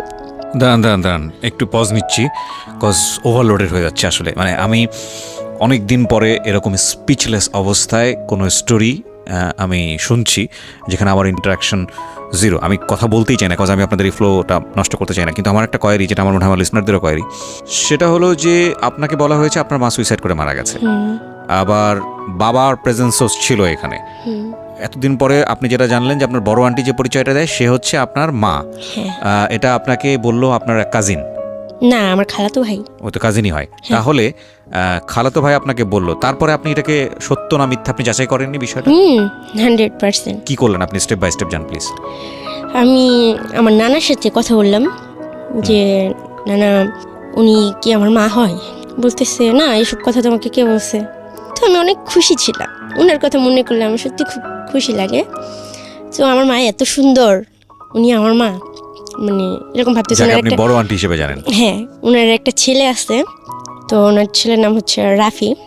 ওনার বিয়ে হয়েছে খুব ভালো পরিবারে, তো সেখানে নাকি বলা হয়েছিল যে সে আনম্যারিড, আর আমরা যে তার হাজব্যান্ড অনেক ভালো, যার কারণে একটা ছেলে অবশ্যই তো বুঝতে পারে যে একটা মহিলার যদি 2টা বাচ্চা হয় সে অবশ্যই বিয়ের পর বুঝতে পারবে, যতই সে তাকে বলা হোক আনম্যারিড। বাট সে অনেক সুন্দরী ছিল, শিক্ষিত ছিল। আর আমাকে হয়তো জানি না এইসব বিষয়, তাদের ঘরের বিষয় কি কথা হয়েছে, কি হয়েছে না হয়েছে, বা সে আসলেই কতটা ফেস করছে আমি আসলে জানি না। তাই তার সম্বন্ধে আমার কখনো রাগ ঘর কোনো প্রশ্ন আসে নাই একটা দিক থেকে, যে যেভাবেই হোক তার বাবা মারটা খাইছি পড়ছি, বা আমরা 2টা ভাই বোনে তার বাবা মার কাছে ছিলাম। আমার যে দাদা দাদির যেটা করার ছিল সেটা সে করে না। আমার বাবার প্রতি আমার অনেক অভিযোগ ছিল, কিন্তু আমার মার প্রতি আমার কোনো দোষ দেওয়ার ছিল না। যে সে স্বীকৃতি না দিলেও তার বাবা মাই তো আমাকে পরিচয় দিছে বা রাখছে। একটা মুরগির বাচ্চা পালাও অনেক কষ্ট, সেই ক্ষেত্রে একটা মানুষের বাচ্চা পালা যে কত কষ্ট, আর 2.5 মাস বয়স থেকে, সেটা আমি মিন করতাম। আমি সবসময় সব কিছু নিয়ে অনেক ভাবি, তো এসব ভাইবা আমি কিছু বলিনি না। কিন্তু আপনাকে তো সামহাও ফাইন্ড আউট করতে হবে যে রিজনটা আসলে কি ছিল, বা আপনার বড় আন্টিকে হলেও তো আপনার কোশ্চেন করার কথা, আপনি কি করলেন? হ্যাঁ, তো আমি কোশ্চিন করব কি, উনি যেদিন আসছে ওই দিন রাতের বেলা আমাকে রুমে ডাকছে। তো আমি ভাবছি ওই যে ভাইয়া বলছে অনেক কান্না করছিল, দেখো রিপা তুমি তো, আমি ভাবছি আমাকে মেয়ে হিসেবেই বলবে। তো তখন ওনার সাথে যে আমি আপনি করে বা কিছু প্রশ্ন করব, এসব সাহস আমি পাইতেছি না। তো আমি ভাবছি আমাকে বুকে জড়ায় ধরবে, আমাকে ধরে হয়তো কান্না করবে, বা আমাকে বলবে যে যা হয়েছে হয়েছে। কিন্তু উনি তার বিপরীতই বলল। উনি বললো যে দেখো, আমার ভাইয়েদের একটা সম্মান আছে, তাদের 2টা মেয়ে আছে, ছোট ভাইয়ের একটা ছেলে আছে, তাদের ভবিষ্যৎ আছে। তুমি কলকাতায় ছিলা, তোমার বাবা তোমার সাথে যেটা করছে, এখন অতীত নিয়ে তো ভাইবা লাভ নাই। তবে তুমি একটা কাজ করো, আমার কথা শোনো। তবে আমার ইচ্ছা ছিল আমার মার খুশির জন্য আমি সব করতে পারবো। আর আমার মা, আমি এটা জানতে পারছি যে আমার মার নামটাই আমি জানতাম না, সেখানে জানতে পারছি আমার মা। আমার খুব ইচ্ছা করতেছিল যে আমার মাকে আমি জড়ায় ধরবো, আমার অধিকার আছে, বাট আমি সেই সাহস কখনোই পাইনি। তো উনি কথা বলতেছিল, আমি খুব মন দিয়ে ওনাকে শুধু দেখতেছিলাম আর শুনতেছিলাম। তো আমি অনেক কান্না করতেছিলাম, ওনার কথা শুনে কিছু বলার মতো সাহস আমার ছিল না তখনও পর্যন্ত। উনি আমাকে বললো যে তোমার জায়গায় আমি থাকলে আত্মহত্যা করে মরে যেতাম, এখানে ফিরে আসতাম না। কলকাতায় তুমি কি করছো না করছো এটা কি সবাই জানে? সবাই জানে যে তুমি বাজে কোনো কিছুই করছো। এখন আমার ভাইয়ের মেয়েদের ভবিষ্যৎ নিয়ে টানাটানি, তুমি কি চাও যে তোমার ভাইকে পাইলে আমাদের ভুল হয়েছে, তোমরা সারাটা জীবন আমাদের কাছ থেকে শুধু নিবাই? তুমি নিজে কিছু করো, তুমি যখন চাকরি করতেছো ঢাকা চলে যাও, ঢাকা চাকরির অভাব নাই, ঢাকা থাকার জায়গার অভাব হবে না। কিন্তু আমি তো বাংলাদেশটাকে চিনতামই না, জানতামই না, আমি তো পড়াশোনাও করিনি, আমার তো আপন কেউ ছিল না। তখন আমি তাকে বলছিলাম যে দেখেন, আমার তো ঢাকাটার মধ্যে কোনো আইডিয়া নাই, আমি তো চিনি না, আমি কার কাছে যাব, আপনি একটু বোঝার চেষ্টা করেন। ওখানে আমি টাকা দিয়েই থাকতাম নানার কাছে, প্রতি মাসে আমি 7,000 টাকা স্যালারি পাইতাম, প্রথম মাসের বেতন পাই আমি নানির হাতে দিয়ে দিই, আমি সবার জন্য কেনাকাটা করি। তো টাকা খুব অল্প ছিল, তো আমার খালাতো ভাইয়ের জন্য আমি একটা পাঞ্জাবি কিনি, সবার জন্য অল্প অল্প আমি যা পারি আমার নানির হাতে দিয়ে কিনাই। তো সবাই কম বেশি নিলেও, তো ওনাকে আমি সব কিছু অনেক রিকোয়েস্ট করে বললাম যে দেখেন, উনি যদি আমার বাবা হয় আর উনি আমার সাথে যা করছে, তারপর ওনার কাছে তো ফিরে যাওয়া আমার পক্ষে কি ভয়ানক, উনি তো আবার এরকম করতে পারে, আপনি কেন বুঝেন না? পরে উনি কিছুতেই আমার কথা শুনতেছিল না। তখন ওনার সাথে আমি খুব রাগ বিহেভ করি যে আমি কিন্তু সত্যিটা জানি, আপনার গর্ভে থেকে আমি হইছি না, আপনি হয় আমাকে বিষ খাওয়া মেরা ফেলান, নাহলে আপনার গর্ভে আমাকে আবার নিয়ে নেন, আপনার পেটের মধ্যে ঢুকে যাবো, আমি আপনাকে মেরে ফেলবো, এরকম ধরনের কথা বলি। তারপরে আমি অনেক কান্না করে উনি রুম থেকে বেরিয়ে যাবো, বলে যে দেখো, আমি এটাই চাই তুমি ঢাকা চলে যাও, আর যদি কখনো নিজের পায়ে দাঁড়াতে পারো তখন আমাদের সাথে যোগাযোগ করবে, আমরা ভালো একটা ছেলে দেখে বিয়ে দিয়ে দেবো, তার আগে তুমি আসবে না। তখন আমি বলছি যে আপনি যে আমার মা এটা আপনি স্বীকার করেন না, বুঝতেছো? তুমি কি করে ভাবো এটা? তুমি নিজের দিকে তাকায় দেখো তো, তুমি আমার মেয়ে, আমার শুধু একটা ছেলেই আছে, আমার কোনো মেয়ে নেই। আর তোমার মা আমি কেন হবো? তোমার ভাই আমাদের বাসায় কাজ করতো, তোমার ভাইয়া তোমাকে কই থেকে নিয়ে আসছে আমরা কিছু জানি না। তো তখন আর আমার কিছু বলার ছিল না। আর মা যেখানে উনি স্বীকার নাও করতে পারে, তারপরে চেহারা সব কিছু মিলা। মানে বিষয়টা কি, মানে আপনার চেহারার দিকে তাকানো, আপনি দেখতে কালো আর আপনার মা সুন্দর ছিল, বিষয়টা কিরকম? হ্যাঁ। এই কারণেই মানে আরেকটা কনফিউশন আমার এখানে তৈরি হয়েছে, সেটা হচ্ছে যে যেটার বলা হলো যে সুইসাইড করেছে হ্যাঁ। আপনার মা, আপনার বাবা কাজের লোককে বিয়ে করেছিল যে কারণে সে ওখান থেকে সুইসাইড করে। তাহলে ডিভোর্সটা হয়েছে তাদের সাথে কি কারণে? এটার এক্সাক্ট রিজনটা কি ওইটাই ছিল? ডিভোর্সটা হয়েছে হচ্ছে ওই যে কাজের মহিলাকে বিয়ে করছে আর সে সুইসাইড করে নাই। আর এই কথাটা আমাদের এই জন্য বলা হয়েছিল যে তার যে আবার বিয়ে হয়েছে, তারা তো মাঝে মাঝে আসে, বছরে একবার 6 মাস পরে একবার বাপের বাড়িতে আসে। তো তার শ্বশুর বাড়ির লোকজন জানতো না তার 2টা সন্তান আছে, তার বিয়ে হয়েছিল, যে কারণে পুরো বিষয়টা কিভাবে ধামাচাপা দেওয়া হয়েছে। হ্যাঁ। আর আমরা জানি যে বাবার কারণে মামারা গেছে, বাবাকে খুব ঘৃণা করতাম, বাবাকে কি ছেলে জাতটাকে ঘৃণা করতাম। তার মানে বিষয়টা এরকম দাঁড়ালো যে আলটিমেটলি আপনার বাবা কোনো এক কাজে মেয়েকে বিয়ে করেছিল, এটা সত্য, এবং সে কারণে আপনার মার সাথে ডিভোর্সটা হয়ে যায়। আর তারপরে তাকে আবার নতুন করে বিয়ে দেওয়া হয়। বিয়ে দিতে গিয়ে আলটিমেটলি আপনাদের দুজনকে পুরোপুরি ধামাচাপা দিয়ে দেওয়া হয়। হ্যাঁ। এবং সেই ধামাচাপার বলি হচ্ছে আপনার বড় ভাই সুইসাইড করে এক সময়, এবং আপনার এই জীবন। আমি দ্ব্যর্থহীন কণ্ঠে বলছি, this is the story that I have ever listen in my life. I don't want to anymore, because আমি আসলে এই ধরনের স্টোরি আর শুনতে চাই না। মানে একটা মানুষকে খুন করার জন্য একটা বুলেট এনাফ, একটা উগ্র মস্তিষ্কের চিন্তা কিছুক্ষণের জন্য এনাফ। এবং আমি যদি বলি যে একটা মানুষকে খুব ভয়ঙ্করভাবে নৃশংসভাবে হত্যা করার জন্যে কিছুক্ষণের জন্য ব্রেনটা ডিসফাংশনের দরকার হয়। কিন্তু এদের 2 ভাই বোনের ক্ষেত্রে এর কথা যদি সত্যি হয়ে থাকে, ও যা বলেছে এখানে, তাহলে এদেরকে যা করা হয়েছে সেটার জন্যে 2টা পরিবারের অনেকগুলো মানুষ প্রতি মোমেন্টে এক একটা মানুষ খুন করেছে, এবং এটার জবাব নাই। আমি জানি যদি আজকে এই রেডিওতে বসে ওদের যদি ঠিকানা রিভিল হয়, ওরা যদি আসলে এরা কারা এটা যদি রিভিল হয়, এদের দিকে সমাজের মানুষজন থুতুও ফেলবে না, মানে ঘেন্নায় থুতো ফেলবে না এই মায়ের প্রতি এবং এই বাপের প্রতি। আমি আজকের অনুষ্ঠান পর্যন্ত আমি সব সময় বলেছি, এবং আমি হয়তো বলবো আজকের এপিসোডটা আমি ভুলে যেতে চেষ্টা করব, যে with due respect, with the name of Almighty Allah, মানে আল্লাহর পরে সবচাইতে মানে প্রেশাস গিফট, সবচাইতে সম্মানের গিফট হচ্ছে মা এবং বাবা। এই জায়গাটার কোনো ধরনের কোনো প্রকার কিছু বলার সুযোগ নাই। বাট মানে আমি নিতে পারছি না, আমি এই বাপ এবং এই মাকে আমি যদি দেখতে পারতাম, আমার থুতু ফেলারও পর্যন্ত রুচি হবে না। Sorry to say, I am sorry না, I am really not sorry. স্টোরিটা কন্টিনিউ করতে দেওয়া উচিত। ওকে প্লিজ বলেন, তারপরে কি হলো? আপনাকে ঢাকায় চলে আসতে বলা হলো, তারপর আমার ওনার সাথে জিত করে ওই কথাটাই আমার লাস্ট কথা হয় যে আমি আপনার পেটের মধ্যে ঢুকে যাব, আমি যাব না ঢাকায়। বলতেছে তোমার জায়গায় আমি থাকলে, বারবার যখন এই কথা বলতেছে কলকাতা থেকে, তুমি সেটা কি করে, কোন মুখ নিয়ে তুমি যে হাঁটো রাস্তায়, তোমার লজ্জা করে না? তোমার জায়গায় আমি থাকলে তো আত্মহত্যা করে মরে যেতাম। আর কত খাবা আমার ভাইয়াদেরটা, আমার মা বাপেরটার কত খাবা? এখন বড় হয়েছে, এখন নিজের মতো করাই খাও, ঠিক আছে? আমার বাপ মা আমার ভাই বোনের সম্মানের দিকে তাকায়, তুমি মা প্লিজ চলে যাও যেদিকে পারো। উনি ওকে মা শব্দটা উচ্চারণ করে নেই, সরি। তো আমি এখন নানাকে বললাম, না আপনাকে যে টাকাটা দেওয়া হয়েছে আমি তো কিছু চিনি না, জানি না, আমাকে ওখান থেকে 10,000 টাকা দেন, টাকা দিয়ে হয়তো আমাকে কেউ সাহায্য করবে, হয়তো কেউ রাখবে। উনি বলতেছে না তুমি ঢাকায় যাও, একটা কোনো জায়গায় কারোর সাথে থাকো, আমি তোমাকে পরে যাই দেখে আসবো। বলতেছি আপনি এটা কী বলতেছেন? আমি খালি হাতে কিভাবে বেরোবো, আর আমি রাস্তাঘাট তো কিছু চিনি না। উনি ওকে মাত্র 4,000 টাকা দিলেন। তো ওই মুহূর্তে পাশের বাড়ির একজন লোক, মানে মহিলাটা, উনি আমাকে ছোটোবেলায় খুব আদর করতো। উনি বলতেছে যে দেখো, আমার মামিকে বলতেছে, আমার নানাকে বলতেছে যে ও যাই করে আসছে, ও যদি কেউ হয়, তারপর আমরা সাদা কাগজে বন্ডে সাইন করা ও সমস্ত দায়িত্ব নেব, ওকে আমরা ভালো ছেলে দেখে বিয়ে দিব। কে বলেছে এটা? এটা পাশের বাড়ির। আচ্ছা। ওই আন্টির নাম হচ্ছে সুলতান আন্টি। ওনার মা আমাকে খুব ভালোবাসতো, উনিও আমাকে খুব ভালোবাসতো। ওনার বাবা, মানে ওদের পরিবারটা আমার ভালোবাসতো, মানে এই পাশাপাশি রুম। প্রিয় শ্রোতা, আপনারা শুনছেন প্রাণ মিস্টার ম্যাঙ্গো ক্যান্ডি প্রেজেন্স জীবন গল্প।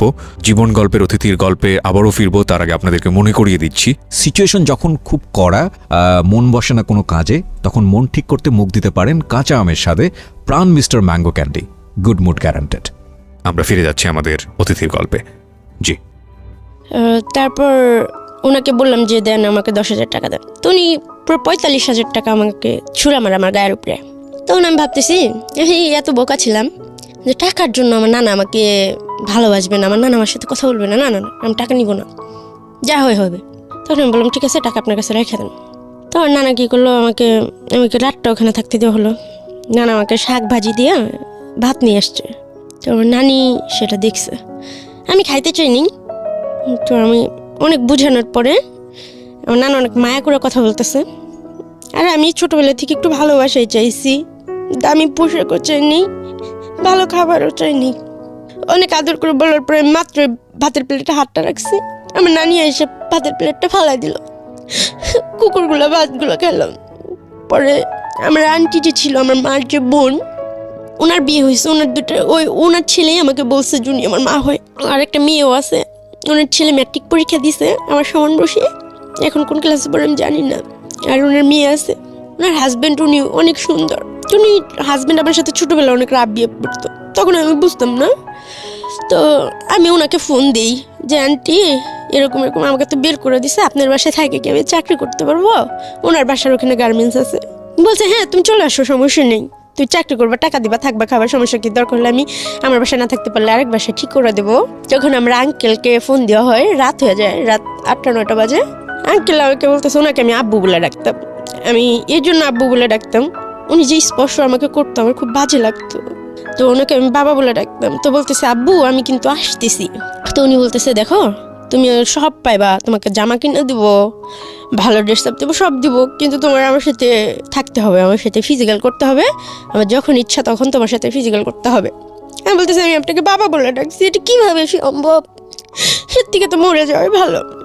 তো ওনার মনে এতটুকু আমার জন্য দয়া হয় না, ওনারও কিন্তু মেয়ে আছে। উনি বলতেছে এটা না হলে তুমি আমার বাসায় যেতে পারবা না।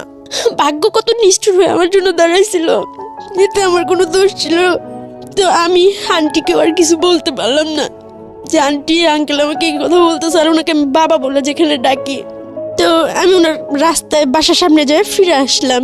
তো যে মেয়েটার সাথে আমি কাজ করি, ওই যে আমার অপারেটর ছিল, ও ঢাকা আসতো, পরে ওর বাসায় আমাকে নিয়ে গেল। মেয়েটা স্মোকিং করতো। তো ওই রাতে আমি অনেকগুলা 1 প্যাকেট সিগারেট কিনে, সিগারেট খাইতে পারতাম না, বাট আমি ট্রাই করি সিগারেট খাওয়ার জন্য। মানুষ বলে সিগারেট খেলে কষ্ট চলে যায়।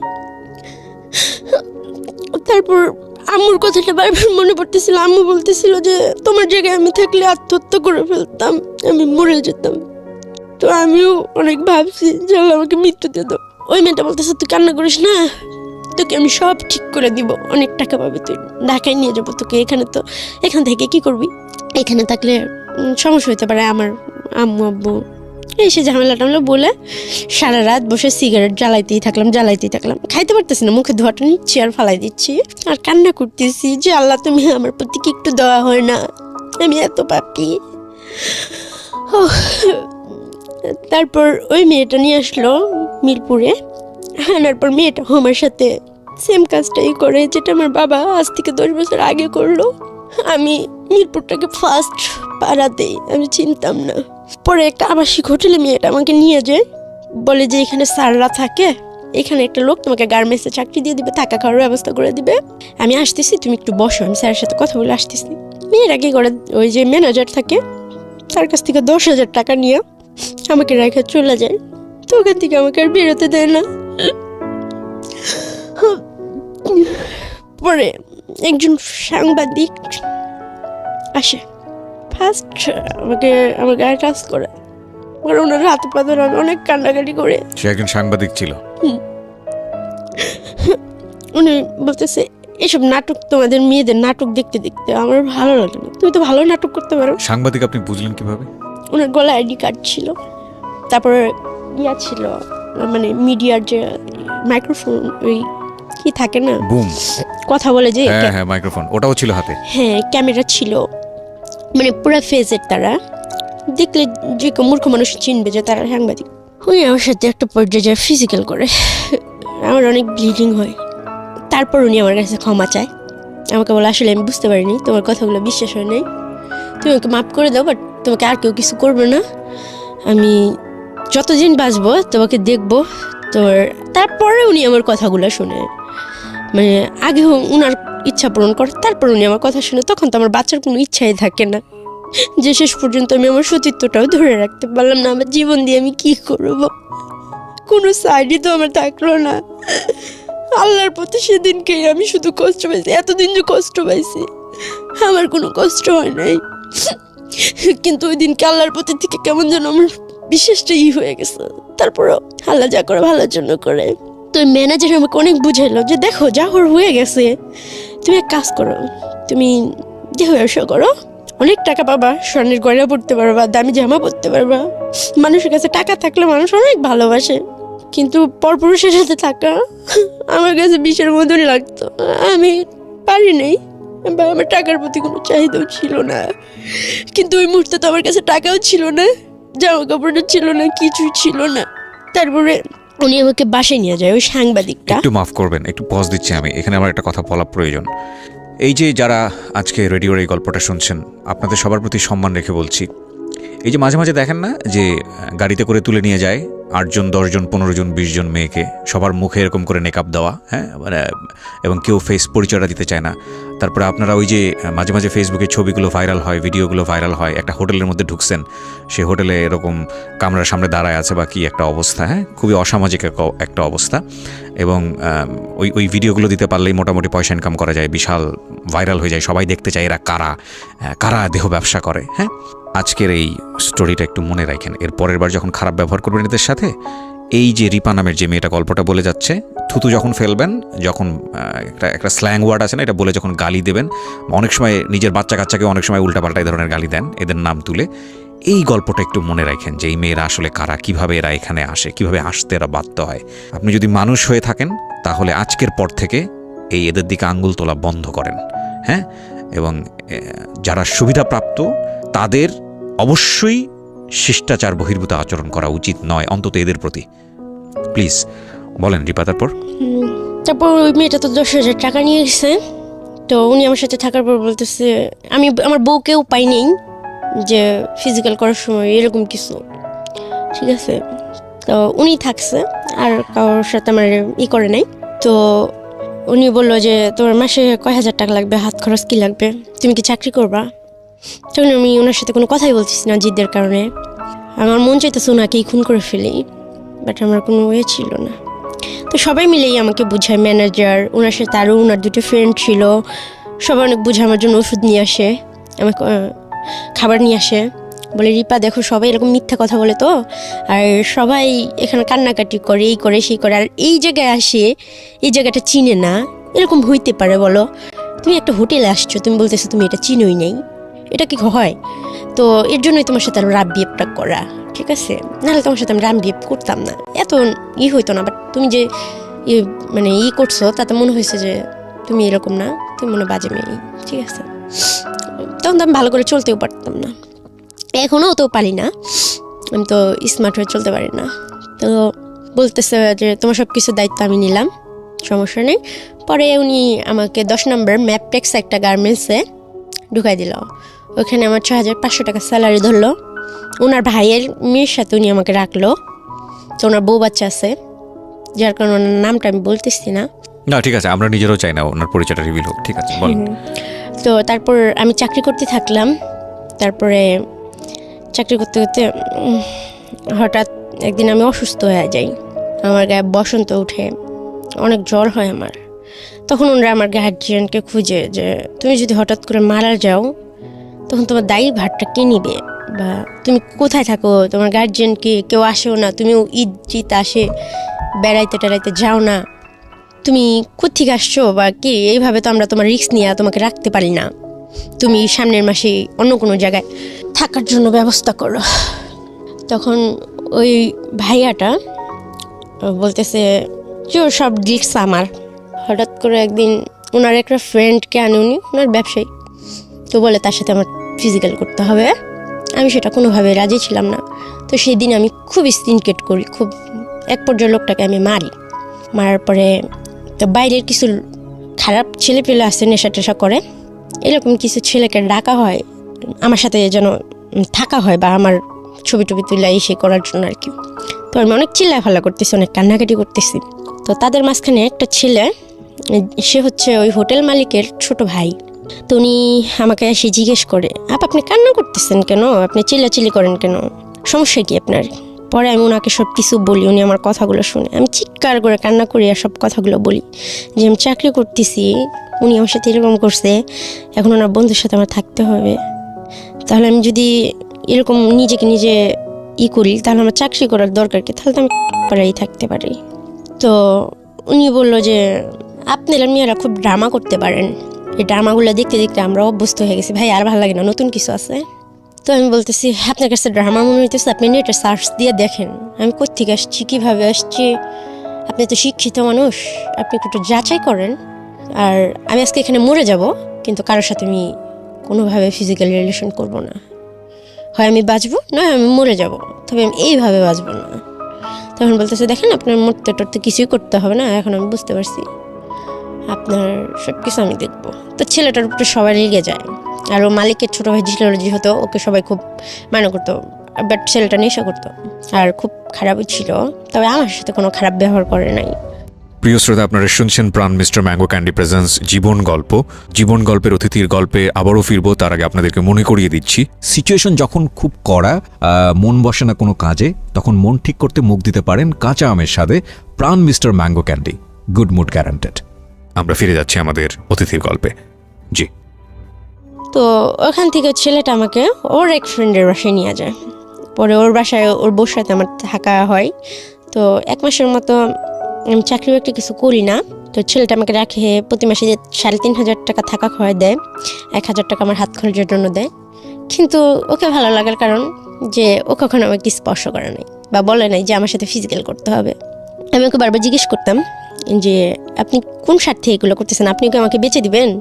আমাকে ভালো ড্রেস কিনে দিচ্ছে, পার্লারে নিয়ে গেছে, বলছে তুমি এই করো, চুল কাটো, চুলটা এইভাবে কালার করো, এই করো সেই করো, বুড় প্লাক করো, অনেক কিছু বলতেছে, উন্নাটা এইভাবে পরবা, জামাটা এইভাবে পরবা, এই জুতা পরবা, লিপস্টিক পরবা, অনেক কিছু বলতেছে। এরকম করতে করতে, এটা 2016 সালের ঘটনা বলতেছি আমি। ছেলেটা আমার সাথে বাইরে আমাকে ঘুরতে নিয়ে যায়। ছেলেটা ফার্স্ট আমাকে খাবার মুখে তুলে খাওয়ায় দেয়, একটা বিছনা নিয়ে বসতে দেয়। তো এগুলো আমার জীবনে সত্যি খুব অকল্পনীয় ছিল, যেগুলো আমি নিজেকে খুব ছোট মনে করতাম, যে আমাকে নিয়ে কেউ কখনো রাস্তায় ফুচকা খেতে বসে নাই, আমার সাথে কেউ কথা বলে নাই, আর আমাকে মুখ তুলে কেউ খাবার খাওয়াই দেয় নাই। তো এই ছেলেটা আমাকে খাওয়াই দিছে, ঘুরতে নিয়ে গেছে, বাট কখনো রিক্সা বসে যে ছেলেরা হাতে এই করে সেই করে, সেগুলো এই ছেলেটা কখনো করে নাই। তো আমি ওকে ভালোবাসবো বা ভালোবাসা শব্দটা বা স্বামীর সংসার, এগুলো কখনো আমার মধ্যে ছিল না, বাট ও আমার ভিতরে এগুলো জাগাইছে বা বুঝাইছে, দেখাইছে, চেষ্টা করছে, অনেক কিছু করছে। ও আমি করতে চাই নাই, বাধ্য হয়েছি, মানে ভালোবাসা। আসলে আমি জানি না এটা ভালোবাসা ছিল কি না, আমি তো বুঝি না আসলে ভালোবাসা কি। তো ও আমাকে একটা রুম নিয়ে দেয় পরের মাসে, সাবলেট। রুমটা অনেক সুন্দর, এটা হচ্ছে টেকনিক্যাল দারুস সালাম থানার সাথে, বাসাটা 6 তলায়। তো ওর এক বন্ধু আর বন্ধুর ওয়াইফ আর আমি আর ও কাজটা শেষ করে, ওরা সবাই ঢাকায় স্থানীয়, ওরা 6-7 ভাই, অনেক বড় লোক, নিজেদের সব ব্যবসা বাণিজ্য আছে। তো ও বাসায় কাজ শেষ করে হাজব্যান্ডের মতো মানে প্রতিদিন বাসায় ফিরতো রাত 10টা 10:30টার মধ্যে। আর সে আমার কপালে একটা কিস করতো, আমার হাতে একটা কিস করতো। তারপর ম্যারিড ছিল, রাইট? না, ম্যারিড ছিল না। না, ওর বড় ভাই এখনো বিয়ে করে নাই, বাংলা কলেজে পড়ে। তো দেখতে অনেক হ্যান্ডসাম ছিল, অনেক সুন্দরী ছিল। তো ওনাকে কখনোই মানে স্পর্শ করবো বা ওনার কাছে যাবো, আমি ওনাকে ভালোবাসবো, ওনার ওয়াইফ ওর চিন্তা করবো, এটা তো আমি কখনো কল্পনা ভাবিনি। বা কারণে আমি কেন কোনো ছেলেকে কিছু দেওয়ার মতো আমার মনে হইতো যে আমার কাছে কিছু নাই। আর আমার যে জীবন, আমার মনে হয় না যে এই জীবনের পাশে কোনো ছেলে সারা জীবন থাকবে। আর আমি কী দেবো, না আছে রূপ, না আছে গুণ, না আছে শিক্ষাগত যোগ্যতা, না আছে বংশ পরিচয়, যার কারণে বিয়েটাকে আমি খুবই ভয় পেতাম। আর যখন আমি গার্মেন্টসে চাকরি করছি, আমি দেখছি অনেক সুন্দর সুন্দর মেয়েরা 3টা 4টা করে বিয়ে হয়েছে, বেবি আছে, অনেক কষ্টের জীবন। কিছু সমস্যা হইলেই ছেলেরা ছাইরা চলে যায়, যার কারণে আমি বিয়েটা কখনো সাহস পাই নাই। তো আমাকে চাকরি বাকরি করতে না করলো, সব কিছুও দিত, আমার কাপড় চোপড় আমাকে খুব সুন্দর করে সাজায় রাখতো পুতুলের মতো। তো এতটা সম্মান আমার লাইফে ফার্স্ট কেউ আমাকে সত্যি দিল। তো এই একটা মাস আমার জীবনে ছিল যে খুব সুখের, খুব আনন্দের। তো ও আমাকে স্পর্শ করতো না, ও বাইরে হয়তো কি করতো না করতে জানি না। তো এরকমভাবে থাকতাম, রান্না বান্না করতাম, প্রতিদিন ওর জুতাটা মুছা পায়ে পরাই দিতাম ও যখন ঘর থেকে বের হইতো।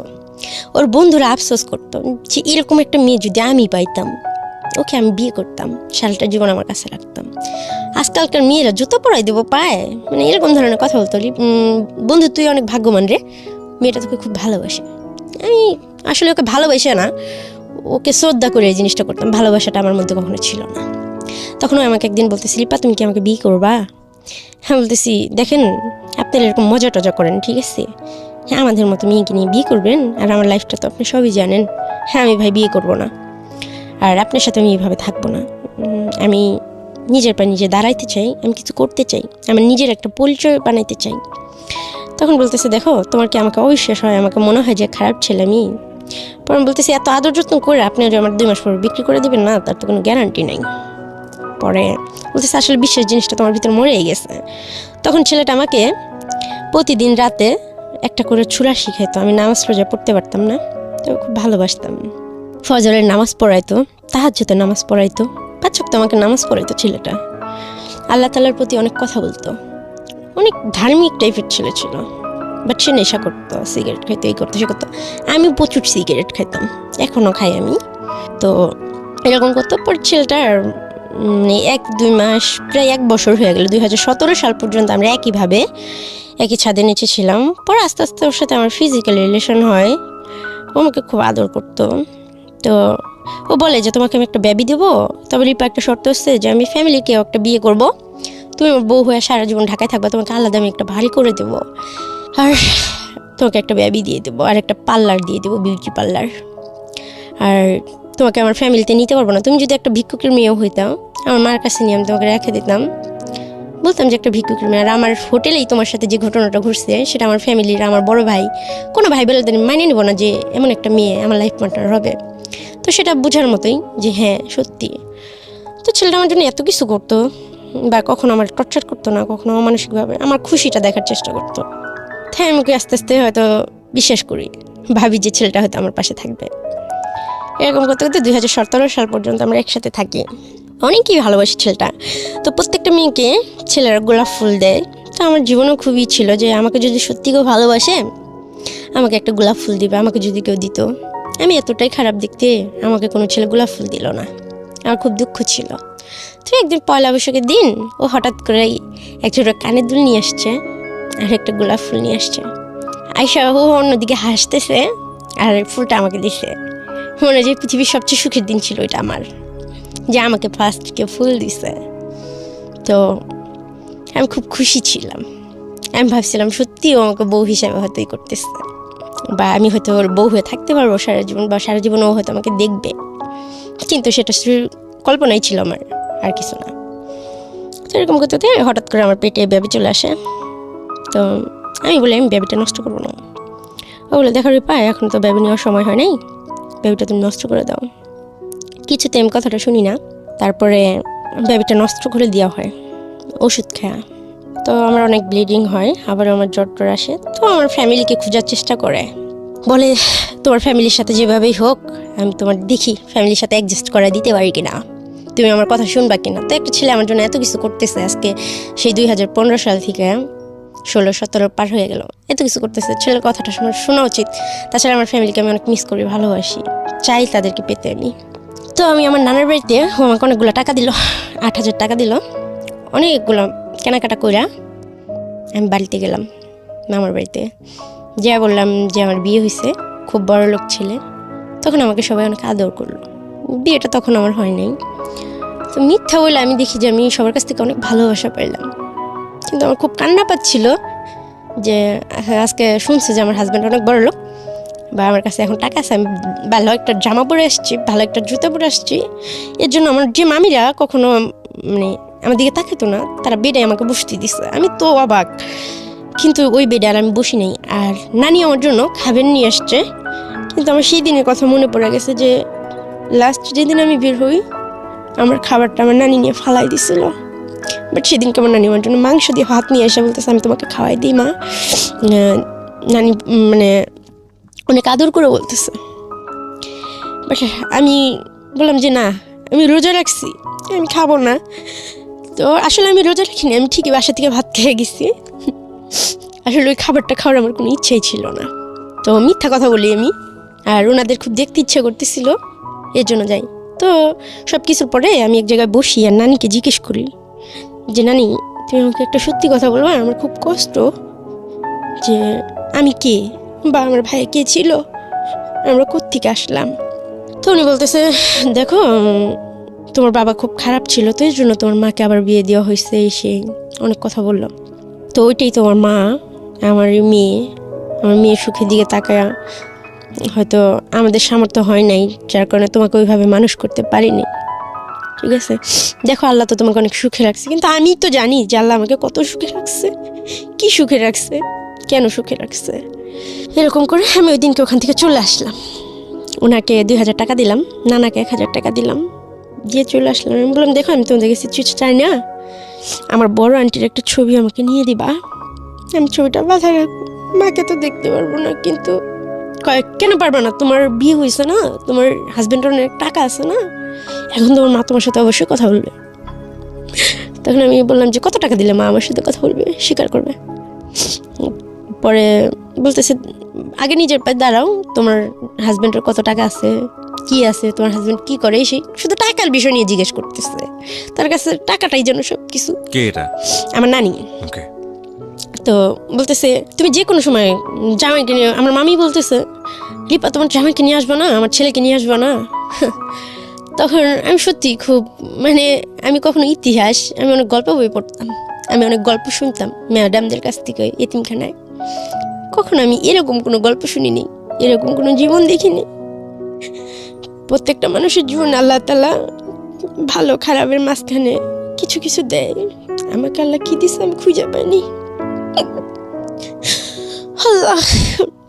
তারপর চলে আসি। তো কিছুদিন পর আমার ওই বড় আন্টি বাড়িতে আসে, ওনার কিডনির সমস্যা, ওনার ব্লাড লাগবে, ওনার ব্লাড হচ্ছে ও নেগেটিভ। মানিকগঞ্জ সদরে উনি ভর্তি হয়। তো আমার নানি আমাকে ফোন দিয়া বলে বিষয়টা, আমার ব্লাডটা ও নেগেটিভ। আমি যাই সাথে সাথে হসপিটালে। তার কয়েকদিন আগে আমি বেবি নষ্ট করছি, আমার এমনিতে অনেক ব্লিডিং হয়েছে। ডাক্তার আমাকে বলে যে দেখো তোমার ব্লাড নেওয়া যাবে না। তো আমি বললাম কেন ডাক্তার? পরে বলতেছে উনি তোমার কি হয়? আমি কই আমার আন্টি হয়। পরে উনি অক্সিজেন নিতেছিল, ডাক্তার কিছুদিন নেবে না, বলতেছে তোমার শরীরের যে অবস্থা, তোমার এখন ব্লাড নিলে তুমি অসুস্থ হয়ে যাবা। কিন্তু আমার আম্মুর জন্য আমি জানি যে উনি আমার মা, ওনার জন্য আমি কিছু করতে পারবো, একটু রক্ত দিতে পারবো, আমার যদি এটা মৃত্যু হইতো আমি খুব শান্তি পাইতাম। তো অনেক রিকোয়েস্ট করে এক পর্যায়ে ডাক্তার পায়ে ধরে আমি যে ডাক্তার আমার রক্ত নেন, আমার রক্তে কোনো ভেজাল নাই, আমার রক্তে কোনো পাপ নাই, আমি কালো দেখে কি আমার রক্ত দেওয়া যাবে না ওনাকে? তো বলতেছে না রে মা এরকম না বিষয়, ঠিক আছে তোমার যখন সাহস আছে তবে ভালো খাওয়া দাওয়া করো। বললাম ঠিক আছে। তো ওনাকে রক্ত দিছি। উনি যখন জানতে পারছে উনি হাত থেকে স্যালাইনের ইটি খুলে ফেলছে, ছিটা ভিটা। হ্যাঁ ওর রক্ত আমার শরীরে কেন দিয়ে হয়েছে এই সেই, ও আমার জীবনের সব ধ্বংস, ও আমার সামনে যেন কখনো না আসে। অনেক চিল্লাচিল্লি করলো, অনেক কিছু করলো। তো তার কিছুদিন পরে, মাসখানিক পরে, এটা 2017 সালের কথা বলতেছি, মানে 16-17 মাসখানে আর কি, আমার সঠিক মনে নেই, উনি কিছুদিন পরে মারা যায়। কেন মারা যায়? মানে ওনার কিডনির সমস্যা, হঠাৎ করে উনি মারা যায়। তো তার 2 দিন পর আমি জানতে পারি, আমাকে ওই খালাতো ভাই ফোন দিয়ে বলে যে আপু তোমার আম্মু তো মারা গেছে। কিন্তু আমার খুব আশা ছিল যে আমার মাকে আমি একবার হলেও হয়তো মা বলে ডাকতে পারবো, বা সেটা হয় না। আমি এতটাই খারাপ সন্তান ছিলাম যে আমার মাকে মা বলে ডাকতে পারিনি। উনি কি মৃত্যুসজ্জায়ও কি আপনাকে ডাকে নাই? না, স্বীকার করে নেই আমাকে। তো তো আমার নানা নানিও আমাকে বলে নাই কথাটা, তার কিছুদিন আগে কিন্তু আমি রক্ত দিয়ে আসলাম। তো আমি খুবই ভাইগা পড়ি, জানলা তুমি এটা কি করলা। সে বাইচা ছিল, সুখে ছিল, আমার কোনো দুঃখ ছিল না, কিন্তু আশা ছিল যে একদিন হয়তো কথা বলতে পারবো, বা আমি হয়তো বড় লোক হয়ে গেলে আমার মা আমার সাথে কথা বলবে। আমি টাকার নেশে একটা সময় পাগল হয়ে গেছিলাম, যেভাবে হোক আমি টাকা অ্যারেঞ্জ করবো, আমার মার সাথে কথা বলবো, একবার আমার মাকে আমার বুকে জড়া ধরবো। তখন আমার কোনোদিন দামি জামা কিনতে ইচ্ছে করে নেই, কিন্তু আমার মার সাথে কথা বলার জন্য দামি জামা দরকার ছিল, ভালো জুতার দরকার ছিল।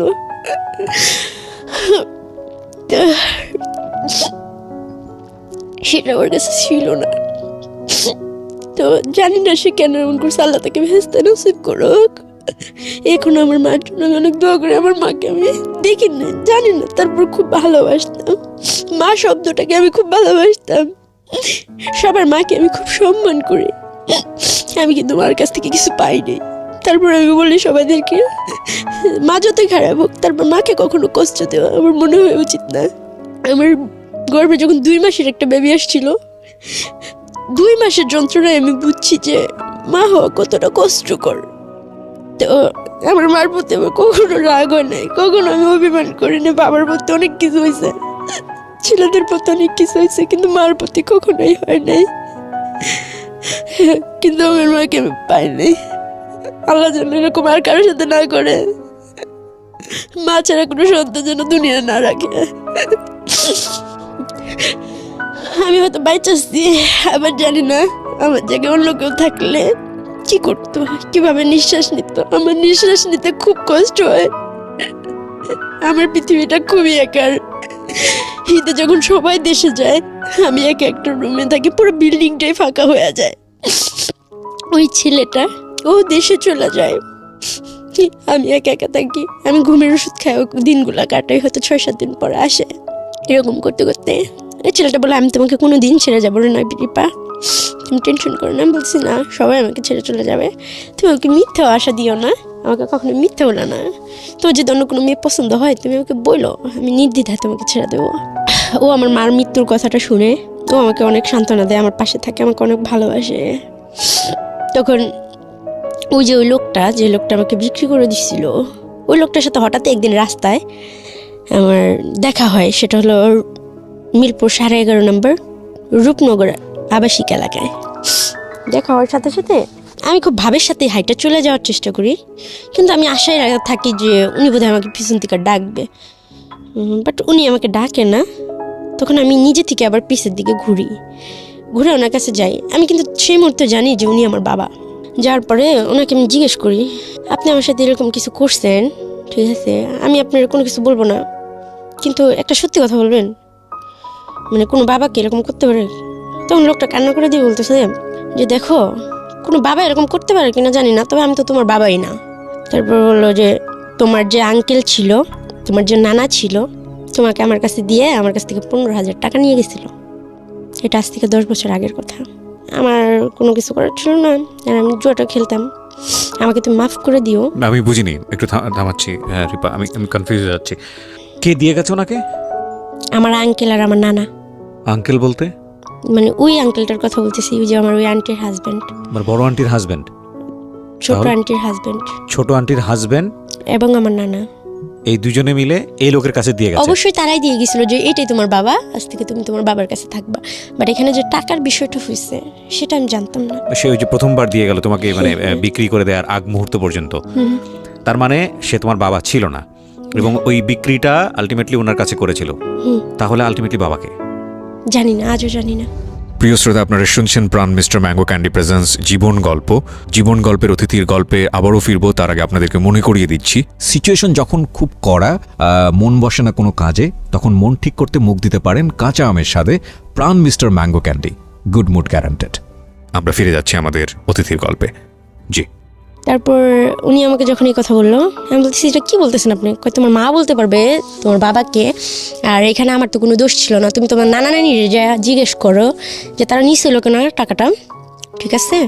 আমার তো কোনো দোষ ছিল না। তো তোমার কথা শুই না, তুমি এতগুলো বছর এখানে কাটাইছো, আমার খুব কষ্ট হয়েছে যে আমি নিজের অপরাধ বোধই মনে করছি আমাকে তুমি মাফ করে দিও।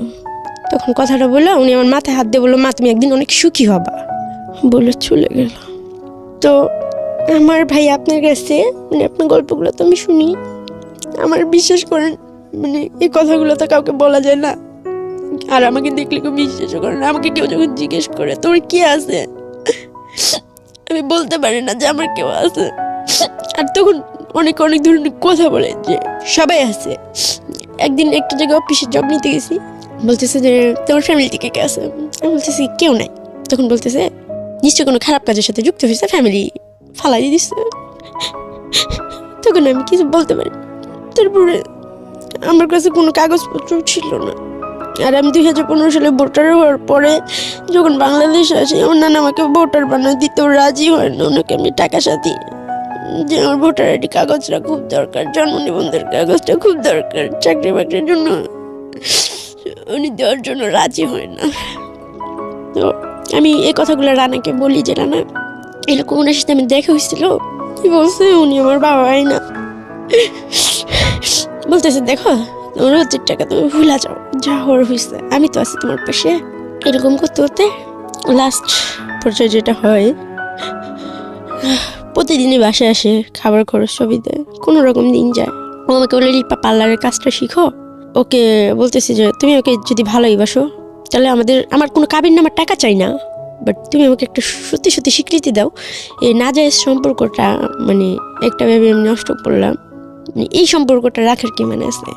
তো ওর বন্ধু ছিল, তো আমাকে একদিন হঠাৎ করে বলতেছে রিপা, এটা 2018 সালের ঘটনা, রিপা আমার একটা কাজ আছে, আমার খুব ইম্পর্টেন্ট কাজ আছে। আমি ওকে সুন্দর করে জুতা টুটা পরাই দিলাম, শার্টটা বোতামগুলো লাগাই দিলাম। পরে ওর বন্ধু বলতেছে রিপা তুমি যারা অন্ধবিশ্বাস করো সে তো আসলে তোমার বিশ্বাসের যোগ্য না, তোমাকে ঘরে রেখে আসছে বাট অন্য মেয়ে নিয়ে থাকতেছে। তখন আমি ওর বন্ধুর বাসায় যাই রাত 1টার সময়, হাইটা যা দেখি মেয়েটা ওর কোলের পা দিয়ে রাখছে, ওখানে বিয়ার টিয়ার সিগারেট অনেক কিছু রাখা আছে, আর ওর ফোনগুলো বন্ধ, আর একটা ফোন ওই মেয়ের হাতে। তো আমি যা স্তব্ধ হয়ে গেছি, কি বলবো নাকি। তো উনি ওখান থেকে তখন উঠে নাই, বাট ওর বন্ধু যে বসছিল উনি যখন কথা বলতে আসছে, আমি ওনাকে জড়া ধরা মানে ফুলের পড়ে গেছি, কান্না করে দিছি যে আমি এটা কি দেখলাম, যাকে আমি এত সম্মান করি মানে পূজা করি, তার পা ধোয়া পর্যন্ত আমি পানি খাইছি, তাকে আমি কখনো ঠকাই নেই, কখনো মিথ্যা কথা বলি নেই, কখনো পরপুরুষের সাথে মিশি নেই, কখনো কারোর সাথে ওইভাবেই করিনি। কিন্তু সে ঠিকই আমাকে বাসায় রেখা অন্য মেয়েদের সাথে থাকতো। তখন সে বের হলো না, ওখান থেকে উঠলো না। তখন আমি ভাবলাম যে আমি মরে যাব, আমার কষ্ট মানে তখন আমি বুঝলাম যে কষ্ট কাকে বলো। কষ্ট যে জিনিসটা মানে এত দিনের কষ্টগুলোর থেকে মানে ওই দিনটা মানে আমার স্বামী হিসেবে তাকে যে আমি করি মানে এটার থেকে মানে বড় কষ্ট আমার কাছে কিছু মনে হয় নাই। তো সারা রাত আমি বৃষ্টিতে ভিজা বাইরে দাঁড়াই থাকি গেটের বাইরে। সকালবেলা দাঁড়ান জিজ্ঞেস করে কি হয়েছে, আমি বলে আমার হাজব্যান্ড একটা বাইরের মেয়ে নিয়ে আসছে টাকা দিয়ে, এই বাসায় এনে থাকতেছে। তো আমাকে মারতে মারতে বাসায় নিয়ে আসে, আসার পরে বলে তোর সাথে আমার সম্পর্ক শেষ, তুই এবার যা মন চাই তুই তাই করগা, তুই আর আমার কোনদিন ফোন টোন দিবি না, আমার কাছে আসার চেষ্টা করবি না। ওরা বলতেছি যে আমাকে তুমি মাফ করে দাও, আমি আসলে সহ্য করতে পারি নাই, আমার ভুল হয়ে গেছে। বাট তুমি আমার মিথ্যা স্বপ্ন কেন দেখেছো, আমি তোমাকে কি সুখটা দিতে পারি নাই, যার কারণে তুমি টাকা দিয়ে মেয়ের কাছে যে থাকো, তুমি তার সাথে থাকতেছো, আমাকে বললো কাজে আছে। এরকম করতে করতে আমার সাথে ওর সাথে একটা দূরত্ব তখন থেকে সৃষ্টি হয়, আমার বিশ্বাসটা ভেঙে যায়। তো তখন যখন ও নেক্সট আমার গায়ে হাত দেয়, আমার কাছে বিষের মতো লাগে যে এই হাত দিয়ে অন্য একটা মেয়েকে স্পর্শ করছে, আমি ওর সাথে থাকবো না। এরকম করতে করতে মারামারি, ও আমাকে মারতে শুরু করে, আমার সাথে বাজে বাজে কথা বলে, তুই তো এই ছিলি সেই ছিলি, তোর সাথে এত ঘটনা ঘটছে, তোর বাপ মা নাই, বংশ পরিচয় নাই, তোর মতো মেয়েকেই আমার বউ হইতে পারে। আমি বলছি এই স্বপ্ন তো আমি কখনো দেখিও নেই, আমি তোকে বলিও নাই, তুই বলছিলি, আমি তোকে বলছি। তো লাস্টে একটা মেয়ের সাথে ওর পরিচয় হয়, ওই মেয়েটার জন্য ও আমাকে শ্যামলের রিহ্যাব সেন্টারে দিয়ে আসে। 4টা মাস এখানে পাগলা করতে টাকা দিয়া আমাকে অ্যাডিক্ট বলে রেখে আসে, বন্দি করে রাখে জেলখানার মতো। জেলখানা তো ভালো, বাইরের আলো বাতাস দেখা যায়। ওই মেয়ের সাথে প্রেম করার জন্য মানে ওর আউট অনেক মেয়ে ছিল, ওরাও বলতো যে এটা আমার ভালো লাগে, এটা আমার পেশা, ঠিক আছে। তো আমার আর কিছু বলার ছিল না। তো অন্য মেয়েদের সাথে থাকার জন্য যে আমাকে 4 মাস বন্দি করে রাখছে, এই কষ্টটা আমি সহ্য করতে পারিনি। বন্দি করে রাখার পর আমি দেখতেছি আমার সাজানো সংসারটার মধ্যে আমার বেডরুমে আমি বাইরে দাঁড়া রয়েছি, আমার সামনে ওই মেয়েটার সাথে ফিজিক্যাল করতেছে। আমি তখন খুব কষ্ট পাইছি, কিন্তু ওকে আমি খুব ভালোবেসে ফেলছি। আমি জানি না যে ভালোবাসা কিনা, তবে ওর জন্য আমার খুব খারাপ লাগে, ওর সাথে কথা বলতে ইচ্ছে করে, ওর কাছে যাইতে ইচ্ছে করে। তো ওই মেয়েটাকে নিয়ে থাকে, বলে ওর সাথে আমার টাকার লেনদেন আসতে, রিপা তোমার জন্য আমি অনেক করছি, বাট এখন তুমি আমার মুক্তি দাও। একটু থামাচ্ছি রিপা, সরি, আমি আসলে গল্পের মধ্যে ইন্টারাপ্ট করতে চাইছি না, কিন্তু আমার কোয়ারি আছে। আমি গেসই করছিলাম যে সম্পর্কটা এরকম একটা জায়গায় যেতে পারে, কিন্তু আপনার বাবা যখন এতক্ষণ পর্যন্ত আমরা যাকে বাবা জেনে এসেছি এই লোকটাকে, সে যখন তার বললো যে না তুমি আসলে আমি তোমার বাবা না, তখন তো আপনার অন্তত একটা জায়গায় গিয়ে জিজ্ঞেস করার উচিত ছিল যে আপনার আসলে বাবাটাকে, এবং সেই জায়গাটায় কেবলমাত্র আপনার নানা এবং নানি। আপনি কি জিজ্ঞেস করেছিলেন এরপরে গিয়ে? হ্যাঁ করছিলাম বলতে কি, আমি আসলে ভাইবে দেখলাম বিষয়টা যে সত্যি ওনাকে তো আমি নিজে থেকে চিনতাম না, বা উনিও আমাকে নিজে থেকে চিনতো না। ওনার কথাটা তো অতি বাস্তব, যে আমার আঙ্কেল আর আমার নানাই না ওনার হাতে আমাকে দিয়ে গেছিল যে এটা তোমার বাবা। তো দোষ যদি থাকে, অ্যাকচুয়ালি দোষটা কিন্তু তাদের, মানে অপরাধী কিন্তু আমি তাকে ভাবছি, বাট সে আমার চোখে আঙুল দিয়ে দেখাই দিছে বিষয়টা। তো আমি নানাকে যে জিজ্ঞেস করি, তখন সে আমাকে ডাইরেক্ট বলে যে তোমার ভাইকে আমরা পালন টালন করছি, তোমরা কি আমি জানি না। সেও একই কথা বলে যে আমাদের কাছে কখনো আর আসবে না। সিম টিমটা মানে ফোন নাম্বার যে, সেটা মাঝে মাঝে ফোন দিতাম, সে নাম্বারটা পর্যন্ত চেঞ্জ করে ফেলে আমার নানা নানি। আমাকে এক কথা বলে যে তোমার ভাইয়া হচ্ছে আমাদের বাসায় কাজ করতো, আসলে তোমরা কি আমরা জানি না, ঠিক আছে, আর আমাদের বারবার এইভাবে আসবে না, তাহলে পুলিশে কমপ্লেন করবো। বাট ওই যে সাংবাদিকটা আমার সাথে ফার্স্ট ফিজিক্যাল করছিল, ও আমাকে বলে তোমার নানার নামে মামলা করো রিপা, মামলা করো, তোমার মার যে সম্পত্তি আছে ওখান থেকে তুমি সম্পত্তি পাবা, প্লাস বাপ চাচা সব আত্মীয় স্বজন দেখবা, অটোমেটিক বেরিয়ে আসবে।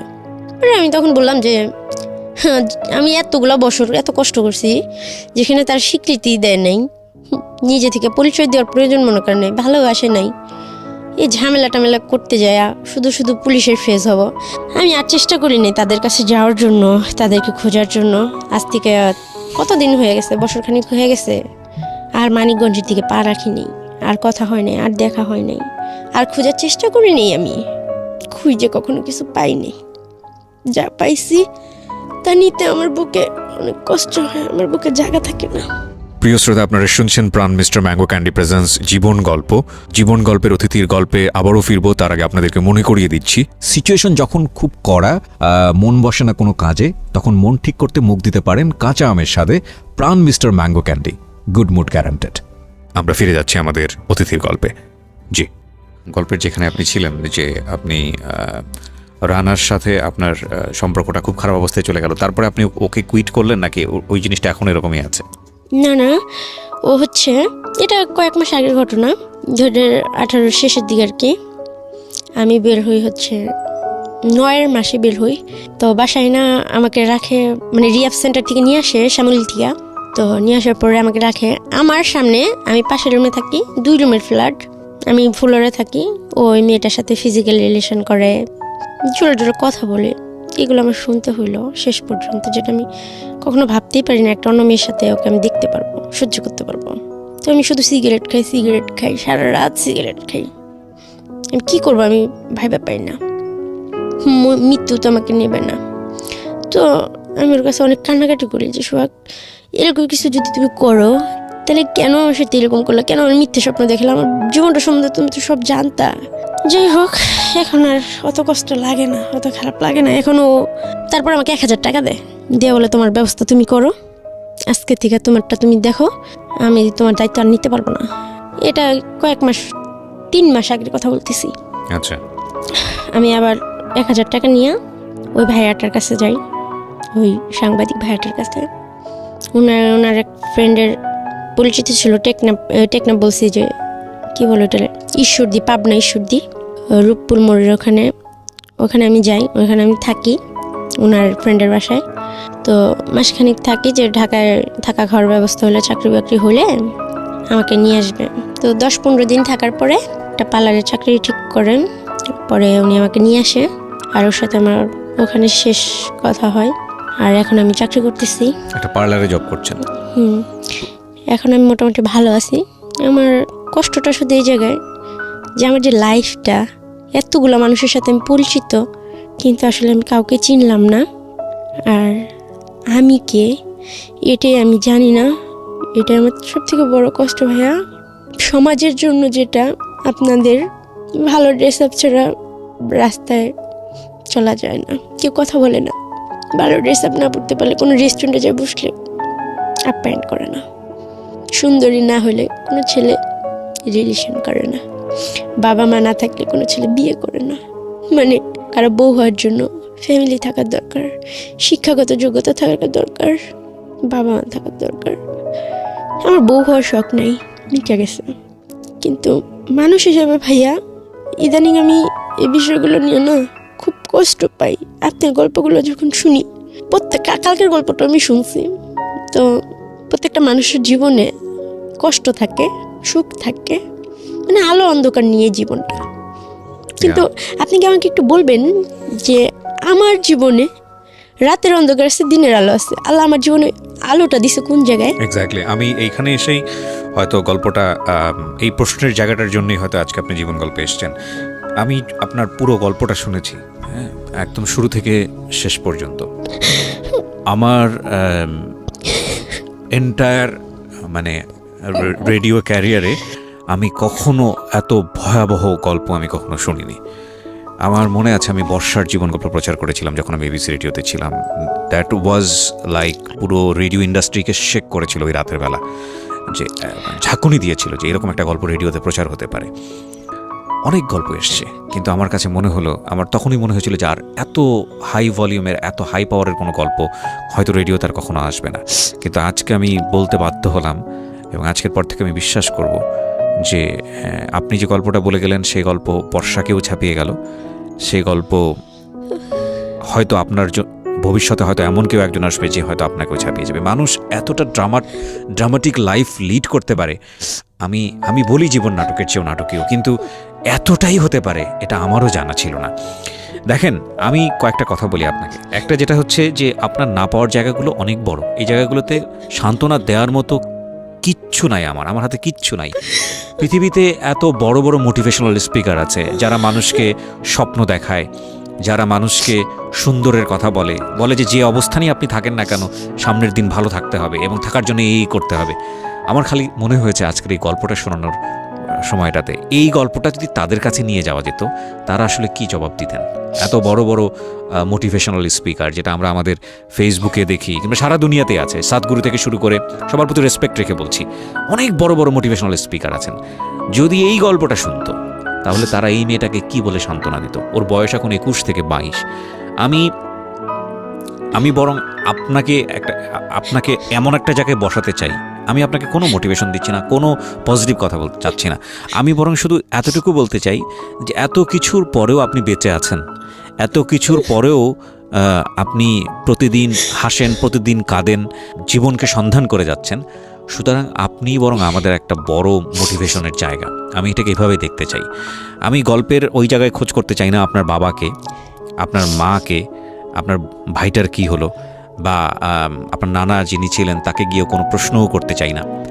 এগুলো প্রশ্ন করলে এগুলোর জন্য যদি কেউ দায়ী হয়, তাকে পৃথিবীর কোনো শাস্তি নাই, একমাত্র আল্লাহ যদি শাস্তি দেয় সেটা অন্য হিসাব। এছাড়া পৃথিবীর কোনো শাস্তি নাই। আপনার প্রতি যে আচরণটা করা হয়েছে বা যারা এটার জন্য দায়ী, পৃথিবীর কোনো শাস্তি নেই। 1000 বার ফাঁসি দিলেও আমার মনে হয় না যে শাস্তি তাদের জন্য ঠিক হবে। সুতরাং তাদের খোঁজ না করাটাই বেটার। আমি শুধু এতটুকুই বলতে চাই, আপনি এই 21, 22, 23 বছরের জীবনে with the name of Almighty Allah, আমি আল্লাহর প্রতি শুকর করেই কথাটা বলতে চাই যে আপনি এই অবস্থায় দাঁড়িয়ে থেকে আপনি এখনও বেঁচে আছেন এবং সত্যি সত্যি আপনি এখনও নিঃশ্বাস নিচ্ছেন। এটা আমার মনে হয় আজকে যারা জীবন গল্প শুনলো ঢাকা এফএমে, আজকের পরে যারা কান রেখেছেন দেশে এবং দেশের বাইরে, আপনাদের জীবনে আর কোনো দুঃখ থাকা উচিত না। এই মেয়েটাকে দেখলে আর দুঃখ থাকা উচিত না। এই মেয়েটাকে আমার কিচ্ছু বলার নাই, কারণ আমি ওকে কি বলবো বলেন, আমার কোনো ভাষা নাই। কিন্তু ভাইয়া সবাই যে বলতো যে আমার মুখ দেখে বাবা আমার জন্মের পর বাবা আমার সাথে এরকম হয়েছে, ভাইয়ের সাথে এরকম হয়েছে, এই বিষয়গুলো আপনি সত্যি আমাকে বলেন তো, একটা 2.5 মাসের শিশু কি পাপ করতে পারে? কতটুকু পাপ করতে পারে?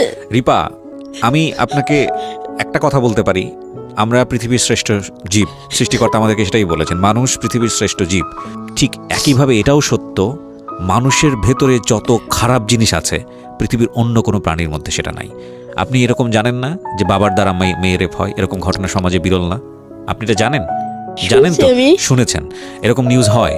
আপনি কি এটা জানেন না যে 2, 3, 4 বছরের একটা বাচ্চা তাকে রেপ করেছে, গ্যাং রেপের শিকার হয়েছে, এবং তারপরে সেখান থেকে 3 তলা থেকে 4 তলা থেকে নিচে ফেলে দেওয়া হয়েছে, এবং তারপরে সে মারা গেছে? আপনি এটা জানেন না? জানি ভাইয়া। তাকে মেরে বিছানার নিচে লুকিয়ে রাখা হয়েছে, খাটের নিচে লুকিয়ে রাখা হয়েছে, পরে পুলিশ গিয়ে সে লাশ উদ্ধার করেছে। এটা জানেন না? জানেন তো। এই মানুষের দ্বারা এটা সম্ভব, এই মানুষের দ্বারাই সম্ভব। বিজ্ঞান হয়তো বলবে সে বিকৃত মস্তিষ্ক, বিজ্ঞান হয়তো বা বলবে যে সে মানসিকভাবে সে ভারসাম্য অবস্থায় ছিল না, কিন্তু এই মানুষ এই ধরনের কাজগুলো করে, সে যে অবস্থায় থাকুক না কেন। আচ্ছা, মানুষের মনে না হয় দয়া থাকে না ভাইয়া? মানে আমি আজকে বললাম, মনে হয় যে আমার বুকটা অনেক হালকা হয়েছে, যে আমার কথাগুলো এত ধৈর্য ধরে কেউ শুনলো। ভাবি কাউকে বলতে পারলাম, কিন্তু আমি মাঝে মাঝে খুব নামাজ পড়ি, আল্লাহর কাছে তাহাজ্জুদ নামাজ পড়ি, আমি ওই করি। আমি এখনো বলি যে আমি জানি না আসলে আমার বাবা মাকে, আর আমি মনে করি যে আমার বাবা মা কখনোই খারাপ হইতে পারে না, কেননা এখনো আমি আল্লাহর পথে থাকার চেষ্টা করি, সৎ পথে থাকার চেষ্টা করি। আর আমি যদি একটা খারাপ মানুষের সন্তান হইতাম, তাহলে অবশ্যই তার কিছু বৈশিষ্ট্য আমার ভিতরে থাকতো। আমি মনে করি মানুষ হিসেবে আমার মনটা যথেষ্ট ভালো। আমি কখনো কারো ক্ষতি চাই নাই, আজও চাই না, আমার শত্রুরও চাই না। আল্লাহকে বলি যে তারা যেখানে থাকুক ভালো থাকুক, আর কোনো বাবা মা যেন, অন্তত কোনো মা যেন সন্তানকে এইভাবে যেন একা ছেড়ে না দেয়। দরকার হলে তারা যেন বিষ খাওয়া মায়েরা তারপর অন্যজনের সাথে বিয়ে করে, কিন্তু এইভাবে বাবা মার কাছে, আত্মীয় স্বজনের কাছে ফেলে রেখা সন্তানের জীবনটা যেন নষ্ট না করে। এটা আপনার মেসেজ। কিন্তু জি, আল্লাহর কেন ওর প্রতি একটু দয়া হয় না ভাই বলবেন? সে তো অনেক মহান, দয়ার সাগর, অনেক কথা শুনি তার সম্বন্ধে। আমি তো জানা মতো ভাইয়া যাই না, শুনি না কখনো কারো 10 টাকা চুরিও করিনি। এখনো অনেক ঈদ যায় যে আমি ভালো জামা পরতে পারি না, কোথাও যাইতে পারি না, আল্লাহর প্রতি কোনো অভিযোগ করি না, কিন্তু আল্লাহ কেন আমার প্রতি একটু দয়া করে না? আমি আপনাকে এই প্রশ্নের উত্তর দিচ্ছি। আপনি খুব গুরুত্বপূর্ণ একটা প্রশ্ন করেছেন। আমি আমার ব্যক্তিগত জায়গা থেকে বলি। হ্যাঁ, মানে বিষয়টা হচ্ছে এরকম যে সৃষ্টিকর্তা নিশ্চয়ই আপনাকে ভালোবাসেন। হ্যাঁ, আপনার হয়তো না পাওয়া আছে, আপনার হয়তো কষ্ট আছে, এবং আপনার অনেক অভিযোগ আছে। সেই অভিযোগগুলো প্রত্যেক মানুষের জীবনেই কম বেশি আছে। আপনি এর চেয়েও খারাপ অবস্থায় থাকতে পারতেন না? আপনি এখন যে অবস্থায় আছেন, ধরেন আপনি জানি আমার চাইতে অনেক বেশি খারাপ অবস্থায়, বা আরও 10 জন মানুষ যে অবস্থায় আছে তার চেয়েও অনেক বেশি খারাপ অবস্থায় আছেন, কিন্তু এর থেকেও তো আপনি আপনার জায়গা থেকে বলেন, এর থেকেও তো আপনি ভয়ঙ্কর রকমের একটা খারাপ অবস্থায় থাকতে পারতেন না? ভাইয়া, রাস্তায় আমি একদিন একটা ভিক্ষুক দেখছি, বুঝছেন, 2টা পা নাই। তো ওর সন্ধ্যার পরে একটা মহিলা তাকে কোলে করে নিয়ে যাচ্ছে। তো আমি জিজ্ঞেস করলাম, আন্টি এটা কে হয় আপনার? বলতেছে আমার ছেলে। সেদিন আমি আল্লাহর কাছে দুহাত তুলে বললাম যে আল্লাহ, তুমি কি ওই ছেলেটার জায়গায় আমাকে রাখতে পারলা না, যে আমার মা আমাকে কোলে করে নিয়ে যেত? আমি ভিক্ষা করতাম সারাদিন, আমি না খেয়ে আসি, এটা আমার কষ্ট না ভাইয়া। আমি খাইতে পারিনি, পড়তে পারিনি, এটা আমার কষ্ট না। ঘুমাইতে পারিনি, এটা আমার কষ্ট না। আমার কষ্ট হলো এই জায়গায় যে এতগুলো মানুষের মাঝে কোনো মানুষের আমার খুব জানতে ইচ্ছা করে ভাই আমি কে, বা আসলে আমার বাবা মা কে ছিল, মানে এইগুলো জানতে ইচ্ছা করে, বা কেন আমার কেউ আপন কেউ নাই। মানে কষ্টটা আমার এই জায়গায় যে আমার আপন বলতে কেউ নাই, আমার ব্লাড রিলেশন বলতে কেউ নাই, আমার পরিচয় দেওয়ার মতো কেউ নাই, আমার যাওয়ার মতো কোনো জায়গা নেই। আমি প্রচণ্ড ধর্মভীরু একজন মানুষ, ভয়ঙ্কর রকমের ধর্মভীরু একজন মানুষ, এবং সৃষ্টিকর্তার উপর আমার অগাধ বিশ্বাস। আমি সেই বিশ্বাসের জায়গা থেকে হয়তো আমি আপনাকে ডিফাইন করতে পারবো না, যে সিচুয়েশনগুলো আজকে আপনি এখানে বললেন, আমি সেই বিশ্বাসের জায়গা থেকে এতটুকুই বলতে পারি যে কথা তিনিই বলেছেন, যে নেভার বি হোপলেস, কখনোই আসলে নিরাশ হওয়ার প্রয়োজন নাই। আপনার 22 বছরের জীবন, আপনি যেই ঘটনার মধ্য দিয়ে গেছেন, সেখানে আপনাকে অবশ্যই মানে কোনো কথা বলে সান্ত্বনা দেবার মতো, কোনো কিছু বলার মতো আমার কাছে কোনো ভাষা নাই। আপনার জীবনে যেমন 22 বছর সত্য, তেমনি আমার রেডিও ক্যারিয়ারের জীবনে আমি 8 বছর শুধু মানুষের জীবন গল্পই শুনেছি, এবং আমি যতটা শুনেছি তার চেয়ে খুব কমই মানুষকে শুনিয়েছি।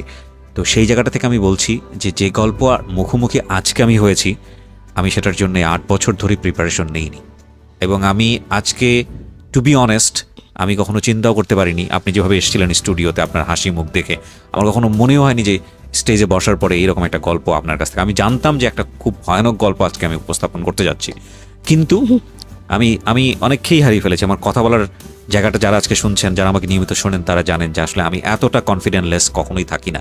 কিন্তু আপনার গল্প শোনার পরে আমি পুরোপুরি কনফিডেন্টলেস, এবং সেই জায়গা থেকে আমার কাছে কোনো উত্তর নেই।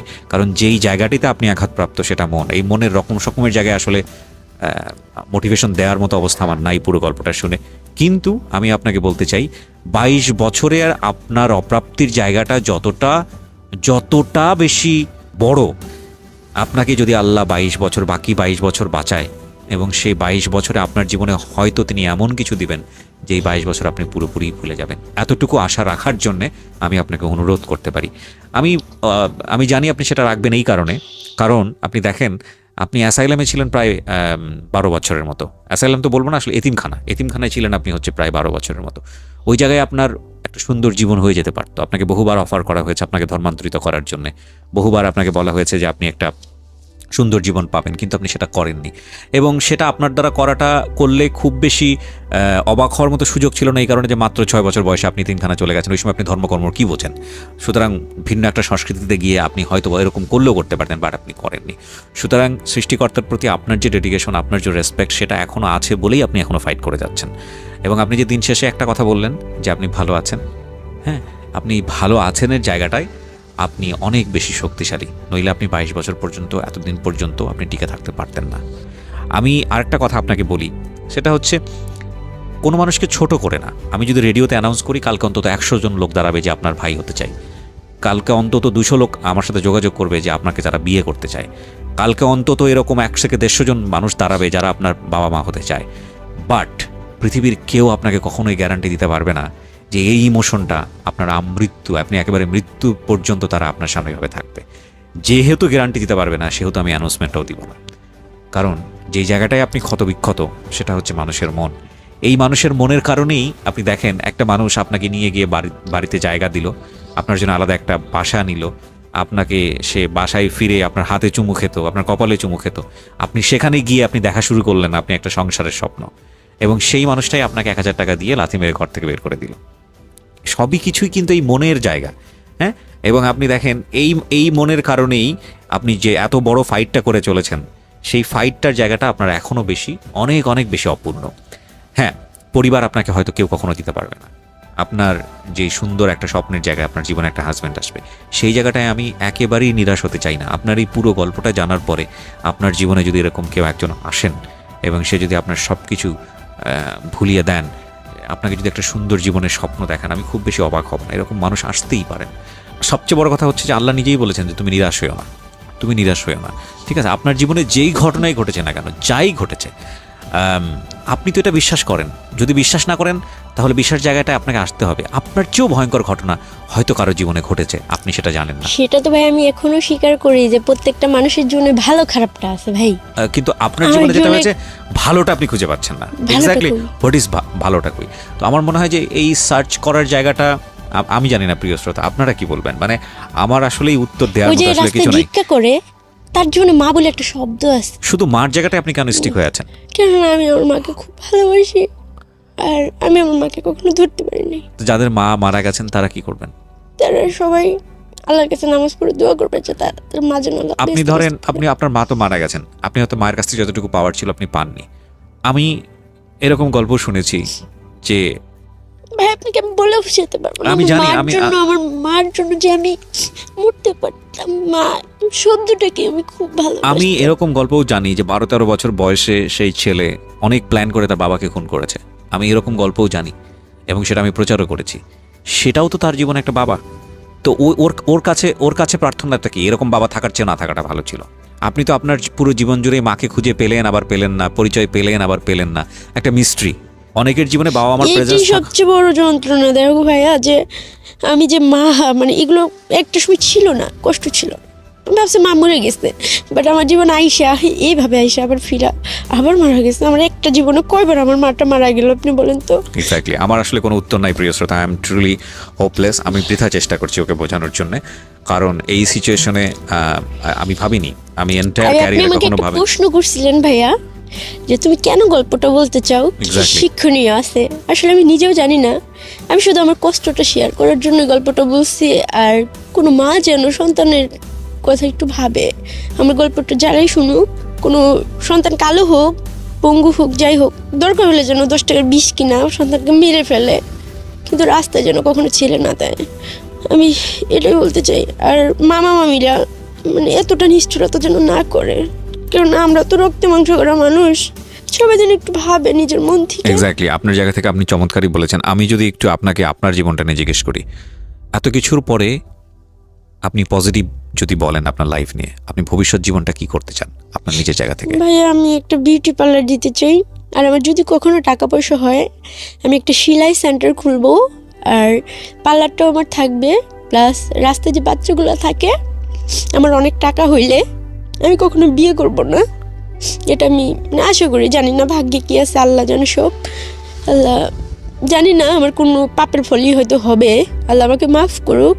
আমি ওই অনাথ বাচ্চাগুলো নিয়ে ওই এতিমখানায় যেভাবে দিন কাটাতাম, আমি ওদের পড়াশোনা শিখাবো, কোরআন পড়া শিখাবো, নামাজ পড়া শিখাবো। ওকে, যে কয়টা বাচ্চাকে পারি, 10টা বাচ্চা হলেও নিয়ে আমি থাকবো। ভাইয়া এতক্ষণ আমি বলার মতো কিছু পেয়েছি। সো আপনার হাতে 3টা জিনিস আছে। একটা হচ্ছে আপনি একটা সেলাই সেন্টার করতে চান, আপনি একটা এতিম বাচ্চাদের নিয়ে একটা ইনস্টিটিউশন করতে চান, আর আপনি কিছু পয়সা রোজগার করতে চান এইসব কাজের জন্য, রাইট? মানে আমি সামাজিকভাবে বাঁচার জন্য অল্প কিছু পয়সা রোজগার করতে চান। তো যেই মানুষটার স্বপ্ন থাকে সেই মানুষটা মরে যায় না। So you have a dream. আপনি এভাবে চিন্তা করেন যে আপনার যেহেতু স্বপ্ন আছে, আপনার এই কাজগুলো করা উচিত। এবং এটা এমন স্বপ্ন না যে স্বপ্ন আপনি পূরণ করতে পারবেন না। এবং এই যে আপনি যেই দুঃখটা পেয়েছেন, আপনি যদি সত্যি সত্যি একটা এতিমখানা করতে পারেন, তাহলে আপনার মতো বাচ্চারা যারা ওখানে আসবে তাদের দুঃখটা আপনি বুঝতে পারবেন, তাদের তো আপনি মা হতে পারবেন। এইটুকুর জন্যে আপনার বেঁচে থাকা উচিত এবং খুব সুন্দর করে চিন্তা করা উচিত। সো ওটুকু করার পরে আপনি তখন ওই যদি আপনি করতে পারেন, এবং করার জন্যে ইনশাআল্লাহ আমার পক্ষ থেকে দোয়া থাকবে, চেষ্টা থাকবে নিশ্চয়ই। কারণ আপনি মাত্র 22 বছর, আপনার জীবনে এখন অনেক দূর সামনে যাওয়ার আছে। বাট আপনার যে এত সুন্দর একটা স্বপ্ন আছে, এই স্বপ্নটা বাস্তবায়ন করা পর্যন্ত আপনার ফাইট করা উচিত। You are a born fighter. আপনি জন্মগতভাবে একজন যোদ্ধা, এবং আপনি যুদ্ধ করেছেন এমন এমন কঠিন জায়গাতে যেখানে টিকে থাকাই খুব মুশকিল। তো আপনি যুদ্ধ করে যদি এত দূর আসতে পারেন, তাহলে আপনার অবশ্যই একটা এতিমখানা করা উচিত আপনার মতো বাচ্চাদের জন্য। এবং আপনি তাদের কষ্ট যতটা বুঝবেন, আমি কি ব্রিয়া বা যারা পরিবারে বড় হয়েছে তারা কখনোই ওই কষ্টটা বুঝবে না। সুতরাং আমি চাইবো যে আপনি ধ্যান জ্ঞান সব কিছুই 3টার দিকে দেন, যে আপনাকে কিছু পয়সা রোজগার করতে হবে বৈধ উপায়ে, এবং আপনি একটা এতিমখানা করতে চান, এবং আপনি পথ শিশুদের জন্য কাজ করতে চান, আপনি যেটা বলছিলেন একটু আগে। আমি আজকের অনুষ্ঠানটা প্রিয় শ্রোতা এখানেই শেষ করছি। আমি আবারও বলছি যে আমার আসলে বলার কিছু নেই। আমি শুধু, আপনারা দেখেছেন পুরো অনুষ্ঠানটা আমি শুনেছি, আমি 2 শব্দ পর্যন্ত করিনি। আমি আমার এন্টায়ার এই লাইফ স্টোরি বেস ক্যারিয়ারে this is the first time আমি বলতে বাধ্য হচ্ছি, I don't have any word for her. আমার নাই, কোনো ওয়ার্ড নাই। এবং এইটাই আমার অনেস্ট ওপিনিয়ন, এইটাই আমার ভেতর থেকে যা এসছে ওটাই আমি ওর জন্য বলেছি। ওর সাথে আমার যোগাযোগ থাকবে, এবং কেউ যদি ওর সাথে কোনোভাবেই যোগাযোগ করতে চান ওর স্বপ্ন পূরণের জন্যে, বা ইন আ সেন্স আপনি যদি মনে করেন যে না ওকে, আমরাও যদি মনে করি বা ও যদি মনে করে যে না ওর সঙ্গে কমিউনিকেট করা উচিত, সেক্ষেত্রে আমার ফেসবুকের যে পার্সোনাল আইডিটি আছে সেখানে এসে আপনারা নক দেবেন, যেটা অলরেডি ট্যাগ করা আছে ঢাকা এফএমের পেজে কিংবা আমার RJK প্রিয়া পেজে। এছাড়া আমার ইউটিউবে যে ভিডিও দেওয়া আছে ওখানে ট্যাগ করা আছে। আমরা যদি প্রয়োজন মনে করি, প্রাসঙ্গিক মনে করি, আমরা আমাদের এই বোনটির সঙ্গে আপনাদের যোগাযোগ করিয়ে দেবো। Thank you very much. এরকম আর গল্প কখনো শুনতে চাই না তা না, আসলে সৃষ্টিকর্তার কাছে আজকে দোয়া করে আজকের এই অনুষ্ঠানটা শেষ করতে চাই যে আল্লাহ তুমি কাউকে কখনো এইরকম জীবন দিও না। অনেক ভালো থাকুন, শুভরাত্রি।